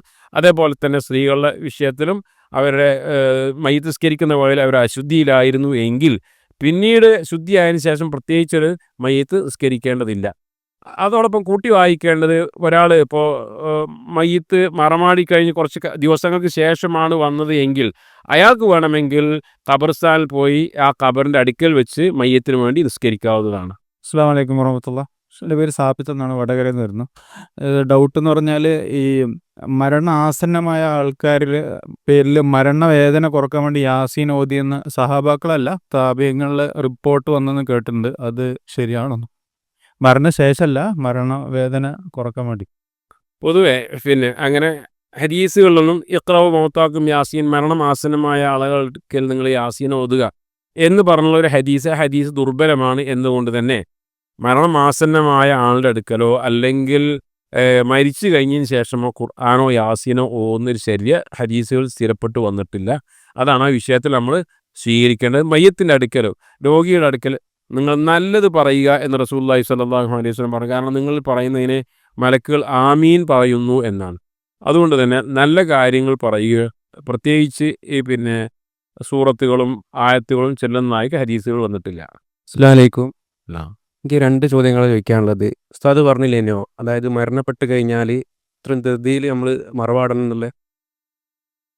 നബി സല്ലല്ലാഹു അലൈഹി വസല്ലം മരണപ്പെട്ടിട്ട് 3 ദിവസം കഴിഞ്ഞിട്ടാണല്ലോ മറവാടിയത്. അത് എന്തുകൊണ്ടാണെന്നുള്ളതും. പിന്നെ രണ്ടാമത് ചോദിക്കാനുള്ളത്, സ്ത്രീകൾക്ക് ഈ ഖബർസ്ഥാനിൽ പോകാൻ പറ്റുമോ? സമസ്തയിൽ ഞാൻ മനസ്സിലാക്കി പോകാൻ പറ്റില്ല എന്നാണ് അധികം പാർക്കൽ. പക്ഷേ സിയാറത്തിനും ഇതിനൊക്കെ സ്ത്രീകളെ കൊണ്ടുപോകുന്നവരും മക്ബറയിലൊക്കെ കൊണ്ടുപോകുന്നതും കണ്ടിട്ടുണ്ട്. അപ്പോൾ അവിടെ എന്താണ്, പറ്റുമോ ഇല്ലേ?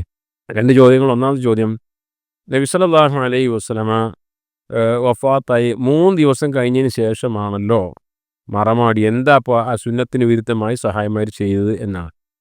അതിൽ ഒന്ന് രണ്ട് കാര്യങ്ങൾ മനസ്സിലാക്കേണ്ടത്. നബി സല്ലല്ലാഹു അലൈഹി വസല്ലം തിങ്കളാഴ്ച പൂർവാന സമയത്ത് ളുഹയുടെ സമയത്താണ് വഫാത്തായത്.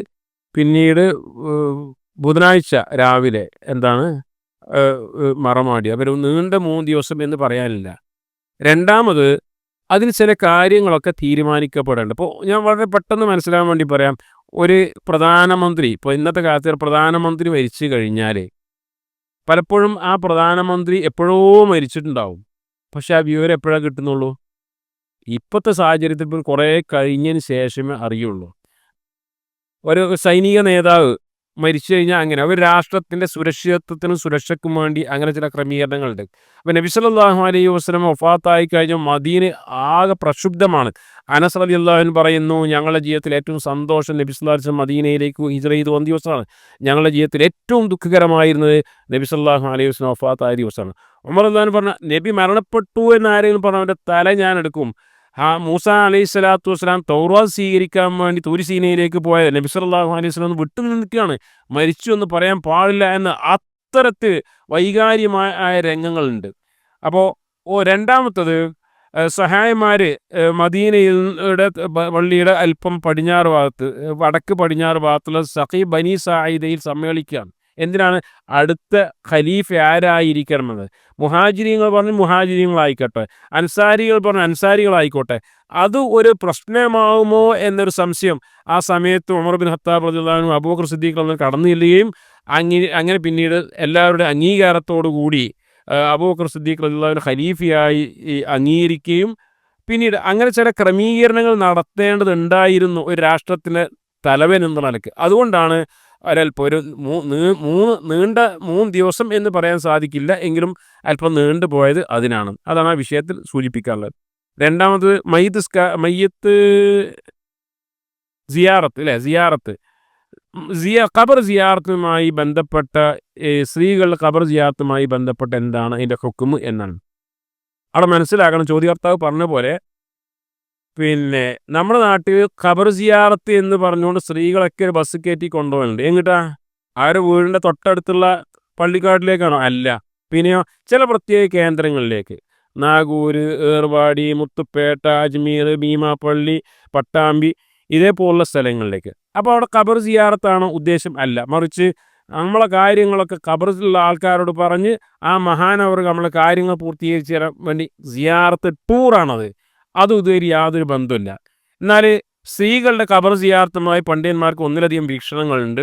അതിലൊന്ന് എന്തെന്ന് വെച്ചാൽ പിന്നെ ഷേഖ് ഹുസൈമീനെ പോലുള്ള, ഷേഖ് ഇബ്നു ബാസിനെ പോലുള്ള പണ്ഡിതന്മാർ പറഞ്ഞത് അവർ നിഷിദ്ധമാണ്. കാരണം ലാന റസൂലുള്ളാഹി സ്വല്ലല്ലാഹു അലൈഹി വസല്ലം സവ്വാറത്തുൽ ഖുബൂർ, ഖബർ അധികമായി സന്ദർശിക്കുന്ന സ്ത്രീകളെ നബി സല്ലല്ലാഹു അലൈഹി വസല്ലം ശപിച്ചിരിക്കുന്നു എന്ന ഹദീസാണ് അതിന് പ്രമാണമായി ഉദ്ധരിക്കുന്നത്. എന്നാൽ അനുവാദമുണ്ട് എന്ന് പറയുന്ന പണ്ഡിതന്മാരുമുണ്ട്. കാരണം പിന്നെ ആയിഷ റളിയല്ലാഹു അൻഹ നബിയോട് ചോദിക്കുന്നു, നബിയെ ഞാൻ അവരുടെ സഹോദരൻ അബ്ദുറഹ്മാൻ്റെ ഖബർ കാണാൻ പോയതും അവിടെ വെച്ച് ഖബർ സിയാറത്ത് ചെല്ലേണ്ട പ്രാർത്ഥന ചൊല്ലിയതൊക്കെ ഹദീസ് കാണാൻ സാധിക്കും.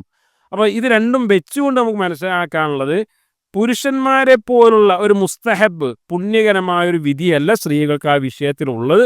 എന്നാൽ തനിച്ചൊരു ഹറാമ് എന്നും പറഞ്ഞുകൂടാ. അതുകൊണ്ട് അത്തിയ റളിയല്ലാഹു അൻഹ പറഞ്ഞു, മയ്യത്തിൻ്റെ പിന്നാലെ നുഹീന അൻ ഇത്ബാഅൽ ജനാസ, ഞങ്ങൾ ജനാസയുടെ പിന്നാലെ പോകുന്നത് ഞങ്ങളോട് വിരോധിക്കപ്പെട്ടു. വലം യുഅസം അലൈന, എന്നൊരു കടുത്ത വിരോധം എന്നുള്ള രൂപത്തിൽ പറഞ്ഞിട്ടുമില്ല എന്നാണ്.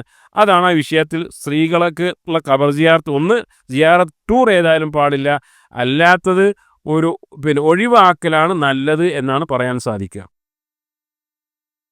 കുട്ടികൾ, ചെറിയ കുട്ടികൾ ന്യൂ ബോൺ മരണപ്പെട്ടാൽ മയ്യത്ത് കുളിപ്പിക്കുന്ന രീതി വ്യത്യാസമുണ്ടോ എന്നാണ്. അല്ല, കുട്ടി ഒരു മനുഷ്യരൂപത്തിൽ ആകൃതിയിലായിക്കഴിഞ്ഞാൽ ഒരു 3 മാസം 4 മാസം കഴിഞ്ഞാൽ ഒരു പക്ഷേ മനുഷ്യരൂപത്തിലായിരിക്കും.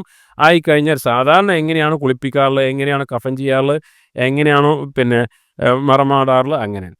അതിൽ ഒരു പ്രത്യേകത എന്താണെന്ന് വെച്ചാൽ, ഒരു 8-9 വയസ്സായ കുട്ടിയാണെങ്കിൽ, പെൺകുട്ടിയാണെങ്കിൽ അത് സ്ത്രീ എന്ന് മനസ്സിലാക്കി ഉമ്മമാർ കുളിപ്പിക്കുക. അത് ആ പ്രായത്തിൽ ആൺകുട്ടിയാണെങ്കിൽ ആൺ എന്ന് മനസ്സിലാക്കി ഉപ്പ അല്ലെങ്കിൽ ആണുങ്ങൾ കുളിപ്പിക്കുക. ഇതാണ് ആ കാര്യത്തിൽ ശ്രദ്ധിക്കേണ്ടത്. മയ്യത്ത് കുളിപ്പിക്കുമ്പോൾ ശരീരത്തിൽ വയറിൻ്റെ ഭാഗത്ത് ചൂടുവെള്ളം ഒഴിച്ച് തടവിയാൽ മാലിന്യങ്ങൾ പുറത്തു വരുന്നു പെട്ടെന്നാകും എന്ന് ഞാൻ വായിച്ച് മറ്റു കേട്ടിട്ടുണ്ട്. അങ്ങനെ ചെയ്യേണ്ടതുണ്ടോ? അതിൻ്റെ ലക്ഷ്യം ഇതാണ്, ഏത് മാലിന്യങ്ങളുണ്ടെങ്കിൽ നജസ് ഉണ്ടെങ്കിൽ പുറത്ത് കളയുക എന്നാണ്. പിന്നെ അത് ഒരു പക്ഷേ അങ്ങനെ ആയിരിക്കും, എനിക്കറിയില്ല. അത് ചിലപ്പോൾ ഈ ICUലൊക്കെ കടന്ന് ശരീരം ആകെ തണുത്ത ശരീരമാണെങ്കിൽ അങ്ങനെ ചെയ്യണമെങ്കിൽ ചെയ്യാവുന്നതാണ്. പക്ഷേ ഒരു ചൂടുവെള്ളം കൊണ്ടേ കുളിപ്പിക്കാൻ പാടുള്ളൂ, തണുത്ത വെള്ളം കൊണ്ടേ കുളിപ്പിക്കാൻ പാടുള്ളൂ എന്നൊന്നും ഇല്ല. ഈ സംസ്ഥയിൽ ചില ആളുകൾ പറയാനുണ്ട്, ഇപ്പോൾ വിദേഹത്തിനും മക്കബ്രയിലൊക്കെ പോയി ഒരാൾ മരണപ്പെടുമ്പോൾ എവിടെ മരിച്ച ഒരാൾ ഒരു ഈ വിദേഹത്ത് ചെയ്യുന്ന ആളാണ്, മക്കബറയിൽ പോകുന്ന ആളാണ്. ഓല മരണസമയത്ത് ലാ ഇലാഹ ഇല്ലല്ലാഹ് ചൊല്ലി മരിച്ച്, അല്ലെങ്കിൽ വെള്ളിയാഴ്ച രാവിലെ മരിച്ച് നല്ല പ്രകാശത്തോടെ മരിച്ചു എന്നൊക്കെ പറയും. അപ്പോൾ അത് വെച്ചിട്ട് അതുകൊണ്ട് ഇതൊന്നും കുഴപ്പമില്ലല്ലോ ചെയ്യാറോ? നല്ലൊരു ചോദ്യമാണ്. അതായത് പിന്നെ ഞങ്ങളൊക്കെ മുശ്രിക്കാക്കുകയാണ്, ഞങ്ങളെ ബിദഅത്തിൻ്റെ ആൾക്കാരാക്കുക, പക്ഷേ ഞങ്ങളെ മഹാന്മാരായ പണ്ഡിതന്മാർ ലാ ഇലാഹ ഇല്ലല്ലാഹ് ചൊല്ലിയാണ്ടാണ് മരിച്ചത്, വെള്ളിയാഴ്ചയാണ് മരിച്ചത് എന്നൊക്കെ പറഞ്ഞു. ഇവിടെ ഒരു കാര്യം നമ്മൾ മനസ്സിലാക്കി, നമ്മൾ ആരെയും സ്വർഗത്തിലാക്കാനും നരകത്തിലാക്കാനുള്ള ആൾക്കാരല്ല. നമ്മൾ ആരെങ്കിലും ഒരു നരകത്തിലാണ് ഒരു സ്വർഗത്തിലാണെന്ന് പറയാറുണ്ടോ? ഇല്ല. നിങ്ങൾ ഈ ഖബറിൻ്റെ അടുത്ത് പോയി ഖബറാളികളോട് പ്രാർത്ഥിക്കുന്നത് അത് ശിർക്കാണ്, ചെയ്യരുത്, അത് മഹാ അപകടമാണ് എന്ന മുന്നറിയിപ്പ് കൊടുക്കുകയാണ്. ഒരാളെയും റസൂലിൻ്റെ വഹീൻ്റെ അടിസ്ഥാനത്തിലല്ലാതെ ഇന്ന് കാലത്ത് ജീവിച്ചിരിക്കുന്ന ഒരാളെക്കുറിച്ച് അയാൾ സ്വർഗത്തിലാണ് നരകത്തിലാണെന്ന് പറയാൻ പാടില്ല. റസൂലിൻ്റെ കാലത്ത് തന്നെ ഒരു യുദ്ധക്കളത്തിൽ അതിശക്തമായി പോരാടുന്ന ഒരാളെ നോക്കി നബി പറയാണ്, മുസ്ലിങ്ങളുടെ ഭാഗത്തല്ല, മുസ്ലിങ്ങളുടെ ഭാഗത്ത് യുദ്ധത്തിൽ പോരാടുന്ന ഒരാൾ ഫിന്നാർ നരകക്കാരനാണെന്ന് പറയാണ്. കാരണം വെട്ട് കിട്ടിയപ്പോൾ പിന്നെ അദ്ദേഹം സഹിക്കാൻ വയ്യാതെ ആത്മഹത്യ ചെയ്യാണ്. അപ്പോൾ ഒരാളുടെ ആഖിബത്ത്, ഒരാളുടെ അവസാനം എന്തായിരിക്കും എന്നതിനെക്കുറിച്ച് ആർക്കും പറയാൻ കഴിയില്ല. അതുകൊണ്ട് നരകത്തിലാണ് സ്വർഗത്തിലാണ് എന്ന് പറയാൻ കഴിയില്ല. പിന്നെ ചില ആളുകൾ വെള്ളിയാഴ്ച മരിക്കുന്ന എല്ലാ ആളുകളും സ്വർഗത്തിലാണെന്ന് പറയാൻ കഴിയില്ല. അവിടെയൊക്കെ മെൻ അമില സ്വാലിഹൻ മിൻ ദക്കരിൻ വ ഉൻസ വഹു മുഅ്മിൻ, ഒന്ന് മുഅ്മിനാകണം, 2 സൽക്കർമ്മം ചെയ്യണം, തൗഹീദും അതേപോലെ തന്നെ ബിദ്അത്ത് മുക്തമായ ജീവിതവും കാഴ്ചവെക്കുന്ന ആളുകളായിരിക്കണം. അല്ലാതെ വെള്ളിയാഴ്ച ആരൊക്കെ മരിക്കുന്നുണ്ട്? മുഅ്മിനായിക്കൊണ്ട് വെള്ളിയാഴ്ച മരണപ്പെട്ട് കഴിഞ്ഞാൽ ഒരു ഹുസ്നുൽ ഖാത്തിമ, പര്യാവസാനമായി ചില ഹദീസുകൾ വന്നിട്ടുണ്ട്.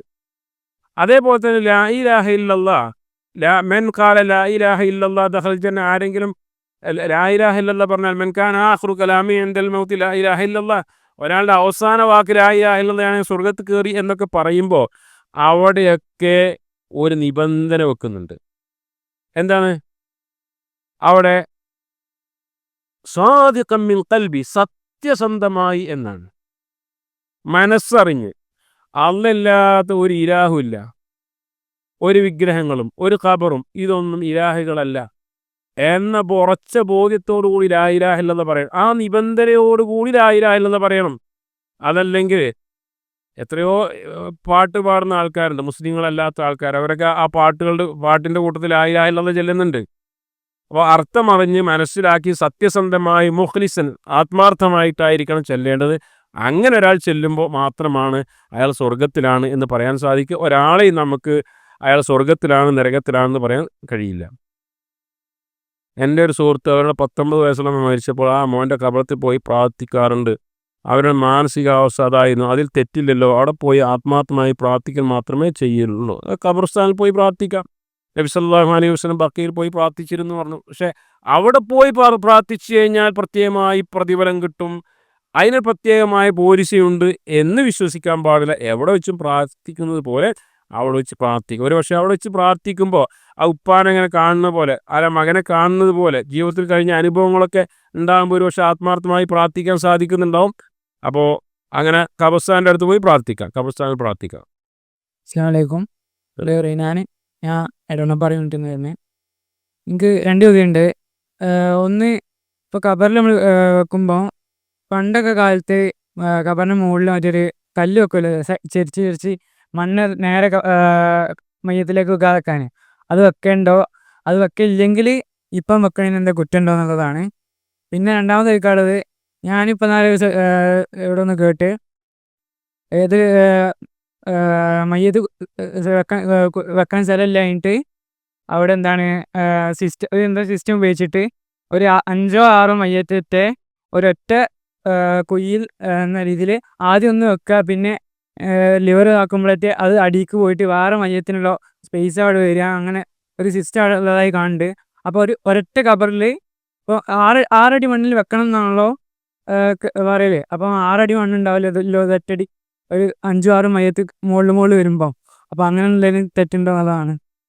അതിലൊന്നും എന്താണെന്ന് വെച്ചാൽ നമ്മളൊക്കെ ഇടക്കിടക്ക് എന്ത് ചെയ്യണം, മയ്യത്ത് സംസ്കരണത്തിലും കബറടക്കലിലും കഴിയുമെങ്കിൽ ഖബറിലേക്ക് ഇറങ്ങാനൊക്കെ നമ്മൾക്ക് കഴിയണം. അപ്പോൾ കൃത്യമായിട്ട് കാര്യങ്ങൾ അറിയാം. എല്ലാ സ്ഥലത്തും ഇപ്പോഴും എങ്ങനെ തന്നെയാണുള്ളത്, അടിക്കുഴിയിൽ മയ്യത്ത് വെച്ച് അതിൻ്റെ മുകൾ ഭാഗത്ത് കല്ലോ അല്ലെങ്കിൽ ചിലപ്പോൾ കോൺക്രീറ്റൊക്കെ ആയിരിക്കും, അല്ലെങ്കിൽ എന്താണ് ഇഷ്ടിക ആയിരിക്കും, പലതും ആയിരിക്കും. എന്ത് തന്നെ ആയിരുന്നാലും ശരി, മയ്യത്തിൻ്റെ ശരീരത്തിലേക്ക്, മയ്യത്ത് ഹുർമത്തുണ്ട്, പവിത്രമാണ് എന്ന് പറഞ്ഞല്ലോ. അപ്പോൾ ഒരാളുടെ മേത്ത് ഒന്നിച്ച് കിണർ ഒഴിച്ചപ്പോൾ മണ്ണെന്നൊക്കെ ഒന്നായിട്ട് വന്ന് വീഴുന്നത് പോലെ മയ്യത്തിനെ വെച്ചിട്ട് ഒന്നായിട്ട് കൈക്കോട്ടോട് കോരിയിടുക അല്ല ചെയ്യേണ്ടത്. ഇതിന് മുകളിൽ എന്തെങ്കിലും വെക്കും. അങ്ങനെ തന്നെയാണ് ചെയ്യാറുള്ളത്. ഓരോ സ്ഥലത്തും വ്യത്യാസമാണ്. അപ്പോൾ നമ്മളൊരു വിദ്യാർത്ഥി ആലപ്പുഴയിൽ വെച്ച് മരിച്ചപ്പോൾ അവിടെ കാണാൻ പോയപ്പോൾ അവിടുത്തെ സിസ്റ്റം എന്താണെന്ന് വെച്ചാൽ മണ്ണും മണലും കൂടിയ സ്ഥലം. ഇവിടുത്തെ പോലെ കബർ കഴിക്കാൻ കഴിയില്ല. അതുകൊണ്ട് ഒരു മയ്യത്തിൻ്റെ വലിപ്പത്തിൽ അവർ പെട്ടി ഉണ്ടാക്കി പിന്നെ കുഴി കുഴിക്കുന്നു, പെട്ടി ഇങ്ങനെ ഇറക്കി വെക്കുന്നു.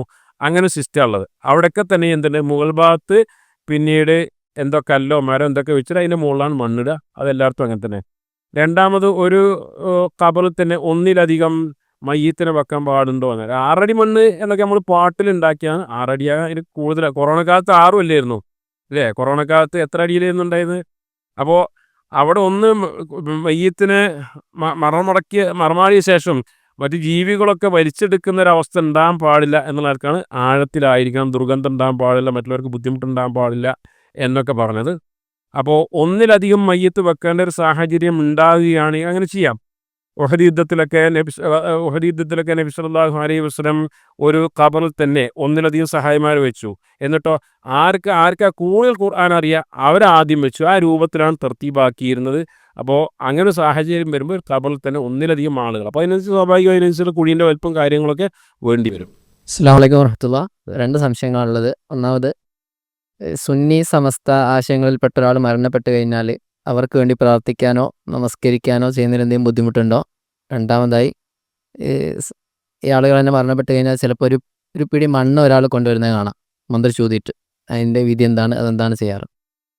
ഞാൻ തുടക്കത്തിലേ പറഞ്ഞു, നമ്മൾ എന്ത് ചെയ്യുക, ഒരു ഇവർ സുന്നി സമസ്ത എന്ന് പറഞ്ഞ് ഒന്നുമില്ല.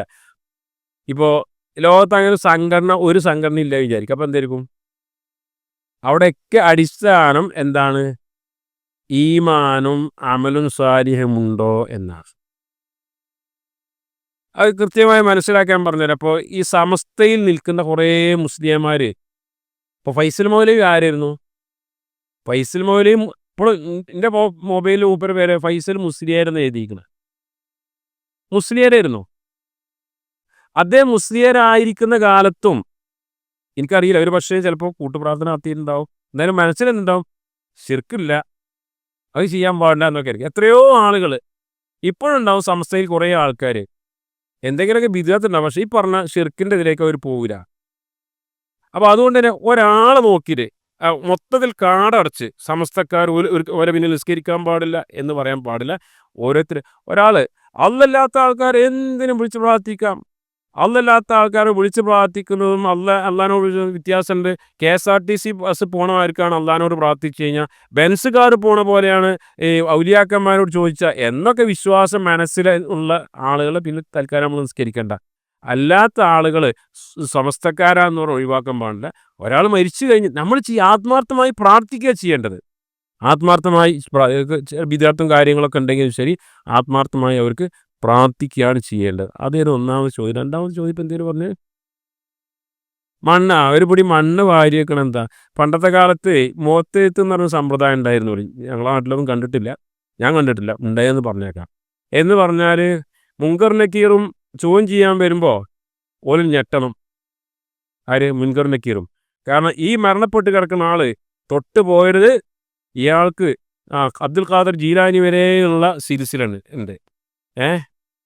എന്നെ പിടിച്ചവർ ആരും പേടിക്കേണ്ട, എന്നെ പിടിച്ചവർക്ക് ഞാൻ കാവലെന്നവർ. അപ്പോൾ അങ്ങനെ ഒരു സിൽസില എഴുതുന്നൊരു സമ്പ്രദായം ഉണ്ടായിരുന്നു. ഇയാളുടെ ഷെയ്ഖ്, ഇന്ന ഷെയ്ഖ്, അയാളുടെ ഷെയ്ഖ്, ഇങ്ങനെ ഷെയ്ഖ് എന്നിട്ട് മുഖത്തെഴുത്തുന്നതിന് പറയാം. അതേപോലെ തന്നെ ഈ മണ്ണ് കുഴച്ച് ഒരു പക്ഷേ ആ മണ്ണ് കുഴച്ചൊക്കെ മയ്യത്തിനെ ചെരിച്ച് കിടത്തല്ല. അപ്പോൾ തലക്കൊരു സപ്പോർട്ട് എന്നുള്ള നിലക്കായിരിക്കും, എനിക്കറിയില്ല എന്താണെന്നുള്ളത്. ഇനി അതല്ല വേറെ എന്തെങ്കിലും ഉണ്ടോയെന്ന് അറിയില്ല. ഏതായാലും അങ്ങനെ ഒരു മണ്ണ് കുഴച്ച് വെക്കേണ്ട ഒരു ആവശ്യം ഇല്ല, തലക്കണിൻ്റെ ഒരു ആവശ്യമില്ല. എങ്ങനെ അതൊരു എന്തായാലും ലക്ഷ്യം എനിക്കറിയില്ല. ഇങ്ങനെ ഒരു തലക്ക് സപ്പോർട്ടാണെങ്കിൽ അതിനൊരു ആവശ്യമില്ല. അസ്സലാമു അലൈക്കും. പിന്നെ ഒരു മയ്യത്ത് മരിച്ചു, അതായത് ഇപ്പം എൻ്റെ വാപ്പ മരിച്ച് വാപ്പക്ക് കടമുണ്ട്, എന്നാൽ അത് വീട്ടാനുള്ള ശേഷി മക്കൾക്കില്ല. ആ ഒരു സാഹചര്യത്തിൽ എന്താ ചെയ്യേണ്ടത്? കടം വളരെ ഗൗരവമാണ്. അതോടെ എപ്പോഴും നമ്മൾ മനസ്സിലാക്കേണ്ടത്, നമ്മൾക്ക് വീട്ടാൻ സാധിക്കുന്നത് കടം വാങ്ങാൻ പറ്റുള്ളൂ. പല അനുഭവങ്ങളുണ്ട് നമ്മുടെ നാട്ടിലൊക്കെ. നമ്മളെ പ്രവർത്തകർ വമ്പിച്ച കടം, ഒരു ദീർഘകാലം ജീവിക്കും, വലിയ പണക്കാരനാവും എന്നൊരു നീയത്തിൽ കടം വാങ്ങുന്ന പോലെ. ഞാൻ നേരത്തെ പറഞ്ഞല്ലോ, വിശുദ്ധ ഖുർആനിലെ ഏറ്റവും വലിയ ആയത്ത് കടത്തെക്കുറിച്ചാണ്. കടവുമായി മരിച്ച ആളുകൾക്ക് വേണ്ടി ആദ്യകാലത്ത് നബി സല്ലല്ലാഹു അലൈഹി വസല്ലം മയ്യിത്ത് നമസ്കരിച്ചിരുന്നില്ല. ഷഹീദിന് പോലും എല്ലാം പുറത്തു കൊടുക്കും കടമൊഴിച്ച് എന്നാണെങ്കിൽ. അപ്പോൾ ഒന്ന്, കൊടുക്കാൻ കഴിയും എന്നതേ വാങ്ങാൻ പറ്റുള്ളൂ. 2, നമ്മൾ കടം വാങ്ങിയിട്ടുണ്ട് എന്നുള്ളത് വേണ്ടപ്പെട്ടവർ അറിയണം. എങ്ങനെയാണ്? ഭാര്യനോട് പറയാം, ഉമ്മാനോട് വാപ്പാനോട് പറയാം. അതേപോലെ തന്നെ നമ്മുടെ ഡയറിയിൽ മരിച്ചു കഴിഞ്ഞാൽ അയാൾ എവിടേക്ക് എഴുതി വെച്ചിട്ടുണ്ടാവും നോക്കുക, അവിടെ എഴുതി വെക്കണം. അങ്ങനെ കടമുണ്ടായിക്കഴിഞ്ഞാൽ മക്കൾ അത് വീട്ടുക എന്നത് അവർ പിതാവിനോട് ചെയ്യുന്ന ഒരു ഇഹ്സാനാണ്, പുണ്യമാണ്. ആദ്യമായി വീട്ടുന്നത് വാപ്പാക്ക് മരിച്ച ആളിന് പൈസ ഉണ്ടോ അതുകൊണ്ടാണ് വീട്ടേണ്ടത്. അതല്ലെങ്കിൽ എന്താ പ്രശ്നം അറിയോ? പ്രശ്നം കുറച്ചുള്ള മകനുണ്ടാവും, അവൻ്റെ തലയിലായിരിക്കും എല്ലാതും. അപ്പോൾ അനന്തര സ്വത്ത് വായിക്കുമ്പോൾ ഒരു സമത്വം വരില്ല. നേരെ മറിച്ച് ഹോസ്പിറ്റലിൽ 5 ലക്ഷം റുപ്യ ചിലവായി വാപ്പാക്ക് വേണ്ടി, അത് ആരടുത്ത്? വലിയ മകനെടുത്തു. ആയിക്കോട്ടെ, അത് വാപ്പാൻ്റെ എത്ര സ്ഥലം വിറ്റിട്ട് ഓൻ്റെ കടം വീട്ടുക ആദ്യം, ബാക്കിയുള്ള സ്വത്ത് അനന്തരമായിട്ട് കൊടുക്കുക. അതാണ് അതിൻ്റെ നീതി. ഇനി അതല്ല, മകൻ പറയാം, എല്ലാ മക്കളും ഷെയറായി, കുഴപ്പമില്ല. അപ്പോൾ കടം സ്വന്തം ആളുടെ കാശ് കൊണ്ടാണ് വീട്ടേണ്ടത്. അതിന് സാധ്യമല്ല എങ്കിൽ മക്കൾക്ക് വീട്ടൽ നിർബന്ധമില്ല. പക്ഷെ മക്കൾ വീട്ടുന്നത് എന്തുകൊണ്ട്? ഒരു ഇഹ്സാൻ, വബിൽ വാലിദൈനി ഇഹ്സാന, മാതാപിതാക്കൾക്ക് പുണ്യം ചെയ്യണമെന്ന് പറഞ്ഞല്ലോ, അതിൻ്റെ അടിസ്ഥാനത്തിലാണ് മക്കൾ വീട്ടുന്നത്. എന്നാൽ മക്കൾക്കും കഴിയില്ല എങ്കിൽ പിന്നീട് അവരുടെ മേലെ ബാധ്യതയില്ല. ഒരു ഇസ്ലാമിക അവിടെയൊക്കെ ഫുഖഹാക്കൾക്കിടയിൽ ചർച്ച എങ്കിൽ ഒരു മുസ്ലിം ഭരണമുള്ള സ്ഥലത്താണ് മുസ്ലിം ഭരണാധികാരിയാണ് ആ കാര്യം നിർവഹിക്കേണ്ടത് എന്നാണ്. അതുകൊണ്ട് റസൂലുള്ളാഹി സ്വല്ലല്ലാഹു അലൈഹി വസല്ലം പറഞ്ഞു, നിങ്ങൾ ഒരാൾ അവസാന കാലത്ത് മരണപ്പെട്ട് കഴിഞ്ഞാൽ വല്ല പണവും വിട്ടേച്ചു കൊണ്ടാണ് മരിക്കുന്നതെങ്കിൽ ആ പണം അവൻ്റെ അനന്തരാവകാശിക്കാണ്. എന്നാൽ വല്ല കടവും വിട്ടേച്ചു ആണ് നിങ്ങൾ മരിക്കുന്നതെങ്കിൽ അതിൻ്റെ ബാധ്യത എനിക്കാണ് എന്നാണ് നബി സല്ലല്ലാഹു അലൈഹി വസല്ലം അവസാന കാലം. ഭരണാധികാരിയുടെ ബാധ്യതയാണ് കടം വീട്ട ഒരു നിർവാഹമില്ല എങ്കിൽ. അപ്പോൾ മക്കൾക്ക് ഉണ്ടെങ്കിൽ ആ മക്കൾ തന്നെയാണ് അത് വീട്ടേണ്ട, അവരാണ് അതിൻ്റെ ഒരു ഇഹ്സാൻ ചെയ്യുക എന്ന രൂപത്തിൽ അവരാണ് അതിന് ബാധ്യതയുള്ളത്. എങ്ങനെ?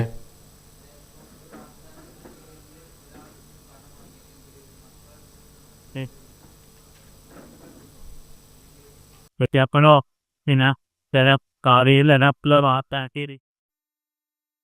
അതൊക്കെ തന്നെ വാഗ്ദാനം, ഒരു വാഗ്ദാനമായിട്ടാ മകൾക്ക്, അനക്ക് ഞാൻ ഒരു കാറ് വാങ്ങിത്തരാടാ, എടീച്ച് ജയിച്ചു കഴിഞ്ഞാൽ അനക്ക് ഞാൻ ഒരു പവൻ വാങ്ങിത്തരാം എന്നൊക്കെ പറഞ്ഞാൽ വാക്കായിരിക്കും. വാക്ക് അവിടെ ഉണ്ടാവും, ബാക്കി കൊടുക്കാൻ കഴിയില്ല. അല്ലേ? മാതാപിതാക്കൾ മക്കൾക്ക് ചെയ്യുന്ന സമ്മാനം കിട്ടിയെന്നാണ്. അത് ആരതും അങ്ങനെ തന്നെയാണ്. നിങ്ങൾക്കൊരു മൊബൈൽ വാങ്ങിത്തരാൻ പൂതിയുണ്ട്, ഞാൻ എല്ലാവർക്കും വാങ്ങിത്തരാമെന്ന് പറഞ്ഞ് കളിപ്പിക്കാനാകരുത്. ക്ലാസ്സിൽ ശ്രദ്ധിച്ചിരിക്കുന്ന ചോദ്യം പറയുന്ന ആളുടെ സമ്മാനം എന്ന് പറഞ്ഞത്. അപ്പോൾ എന്ത് ചെയ്യുക? എല്ലാവരും ഭയങ്കര ശ്രദ്ധിച്ചിരുന്നു, അതൊരു സമ്മാനമാണ്. ആ സമ്മാനം കരാറ് പാലിക്കുകയാണ് വേണ്ടത്. ഒരു മുസ്ലിം ആകുമ്പോൾ കരാറ് പാലിക്കും. പക്ഷേ ഒരാൾ കൊടുക്കാൻ കഴിയില്ല എങ്കിൽ പിന്നീട് അയാളുടെ മേൽ ബാധയില്ല. മക്കൾക്ക് ഇന്നത് തരാം, ഏത് ഒരു സമ്മാനം പാരിതോഷികമായിട്ട് തരാം എന്ന് പറയുമ്പോൾ ഒന്ന് മക്കൾക്കിടയിൽ നീതി പാലിക്കാൻ സാധിക്കണം. എല്ലാ മക്കൾക്കും അതേപോലെ സമ്മാനം കൊടുക്കേണ്ടതുണ്ട്. കൊടുക്കാൻ കഴിഞ്ഞിട്ടില്ല എങ്കിൽ പിന്നീട് ആ വാപ്പാക്ക് അതിൻ്റെ പേരിൽ എന്തില്ല, ബാധ്യത ഇല്ല.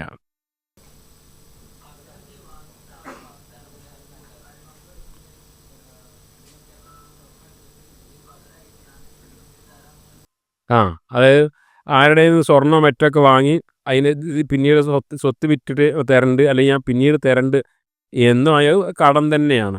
ആ കടം മയ്യത്തിന് മേൽ ഉണ്ടായിരിക്കും. അവിടെ സ്വത്തൊക്കെ ആണെങ്കിൽ ഇപ്പോൾ പൊതുവെ മാതാപിതാക്കളോടൊക്കെ മക്കൾ ഒരു നല്ല രൂപത്തിലാണല്ലോ പെരുമാറുക. അപ്പോൾ അളിയൻ്റെയൊക്കെ ബാപ്പ സ്വർണം വാങ്ങിയിട്ട് എല്ലാവർക്കും അറിയാം എങ്കിൽ പിന്നെ മക്കൾ ഇടപെട്ടുകൊണ്ട് പരിഹരിക്കുക തന്നെയാണ് വേണ്ടത്. ഒന്നെങ്കിൽ സ്വത്ത് ഓഹരി വെക്കുമ്പോൾ ആ കടം വീട്ടുക, കടം വീട്ട് നിർബന്ധമാണ് അവിടെ. സ്ലാമിക്കോ സലാം. ഈ സ്ത്രീകളെ മയ്യത്ത് നിസ്കരിക്കുന്നത് എങ്ങനെയാണ്? അത് മുമ്പിൽ മയ്യത്ത് വെച്ചിട്ടാണോ അതോ എങ്ങനെയാണ്? സ്ത്രീക്ക് സ്ത്രീയുടെ മേലെ മാത്രമാണോ അതോ മഹറമായ പുരുഷന് വേണ്ടിയിട്ട് നിസ്കരിക്കാൻ പറ്റുമോ? സ്ത്രീകൾ എങ്ങനെയാണ് മയ്യത്ത് നിസ്കരിക്കേണ്ടത് എന്നാണ് രണ്ട് രൂപത്തിൽ ചെയ്യുക. ഒന്നുകിൽ ഒരു പുരുഷൻ ഇമാമ് നിന്നിട്ട് ബാക്കിയുള്ള സ്ത്രീകൾക്ക് നിസ്കരിക്കാം. വാപ്പ മരിച്ചു, ആങ്ങളെ ഇമാം നിൽക്കുന്നു, വേറെ വീട്ടിലുള്ളവരും അല്ലാത്തവരും അറിയുന്നവരും അറിയാത്തവരും പെണ്ണുങ്ങൾ മമ്മുമായി നിൽക്കുക, അങ്ങനെ ചെയ്യാം. ഇനി അതല്ല, പൊതുവെ പുരുഷന്മാരും അടുത്ത ബന്ധുക്കളൊക്കെ പള്ളിയിൽ നിന്ന് നിസ്കരിക്കുക, മയ്യത്തിന് വേണ്ടി അവിടെ നിന്ന് നിസ്കരിക്കുക. അതുകൊണ്ട് സ്ത്രീകൾ മാത്രം നിസ്കരിക്കുക. അപ്പോൾ സ്ത്രീ ഒരാൾ ഇമാമത്ത് നിൽക്കുക, ബാക്കിയുള്ള ആളുകളൊക്കെ ഒരുമിച്ച്. ഇപ്പോൾ പൊതുവെ സ്ത്രീകൾ ജമാഅത്തായി നിസ്കരിക്കുമ്പോൾ ചെയ്യേണ്ടത് ഒരേ സഫിൽ നിൽക്കുക, നടുവിലുള്ള സ്ത്രീ ആയിരിക്കും ഇമാമ്. പുരുഷന്മാരെ പോലെ എന്ത് ചെയ്യേണ്ട, സ്ത്രീകൾ മുന്നിലേക്ക് കയറി നിൽക്കേണ്ടതില്ല. ആ രൂപത്തിൽ മയ്യത്ത് നിസ്കരിക്കാം. ഇതേ രൂപത്തിലാണ് സ്ത്രീകളുടെ മയ്യത്ത് നിസ്കരിക്കുക. മുമ്പിൽ ഖബർ പിന്നെ മയ്യത്ത് മുമ്പിൽ വെച്ചുകൊണ്ട് തന്നെയാണ് ചെയ്യേണ്ടത്. അത് ഏത് നിസ്കാരത്തിനും മയ്യത്ത് നിസ്കാരത്തിനൊക്കെ 3 സഫ് ഉണ്ടായാലാണ് നല്ലത്, ഉത്തമം. 3 സഫാണ് വേണ്ടത്. ഇതൊക്കെ നമ്മൾ ചെയ്യേണ്ടതെന്ന് വെച്ചാൽ ഇത് പ്രാക്ടിക്കലാക്കണം. വയല് കേട്ട് പോവല്ല.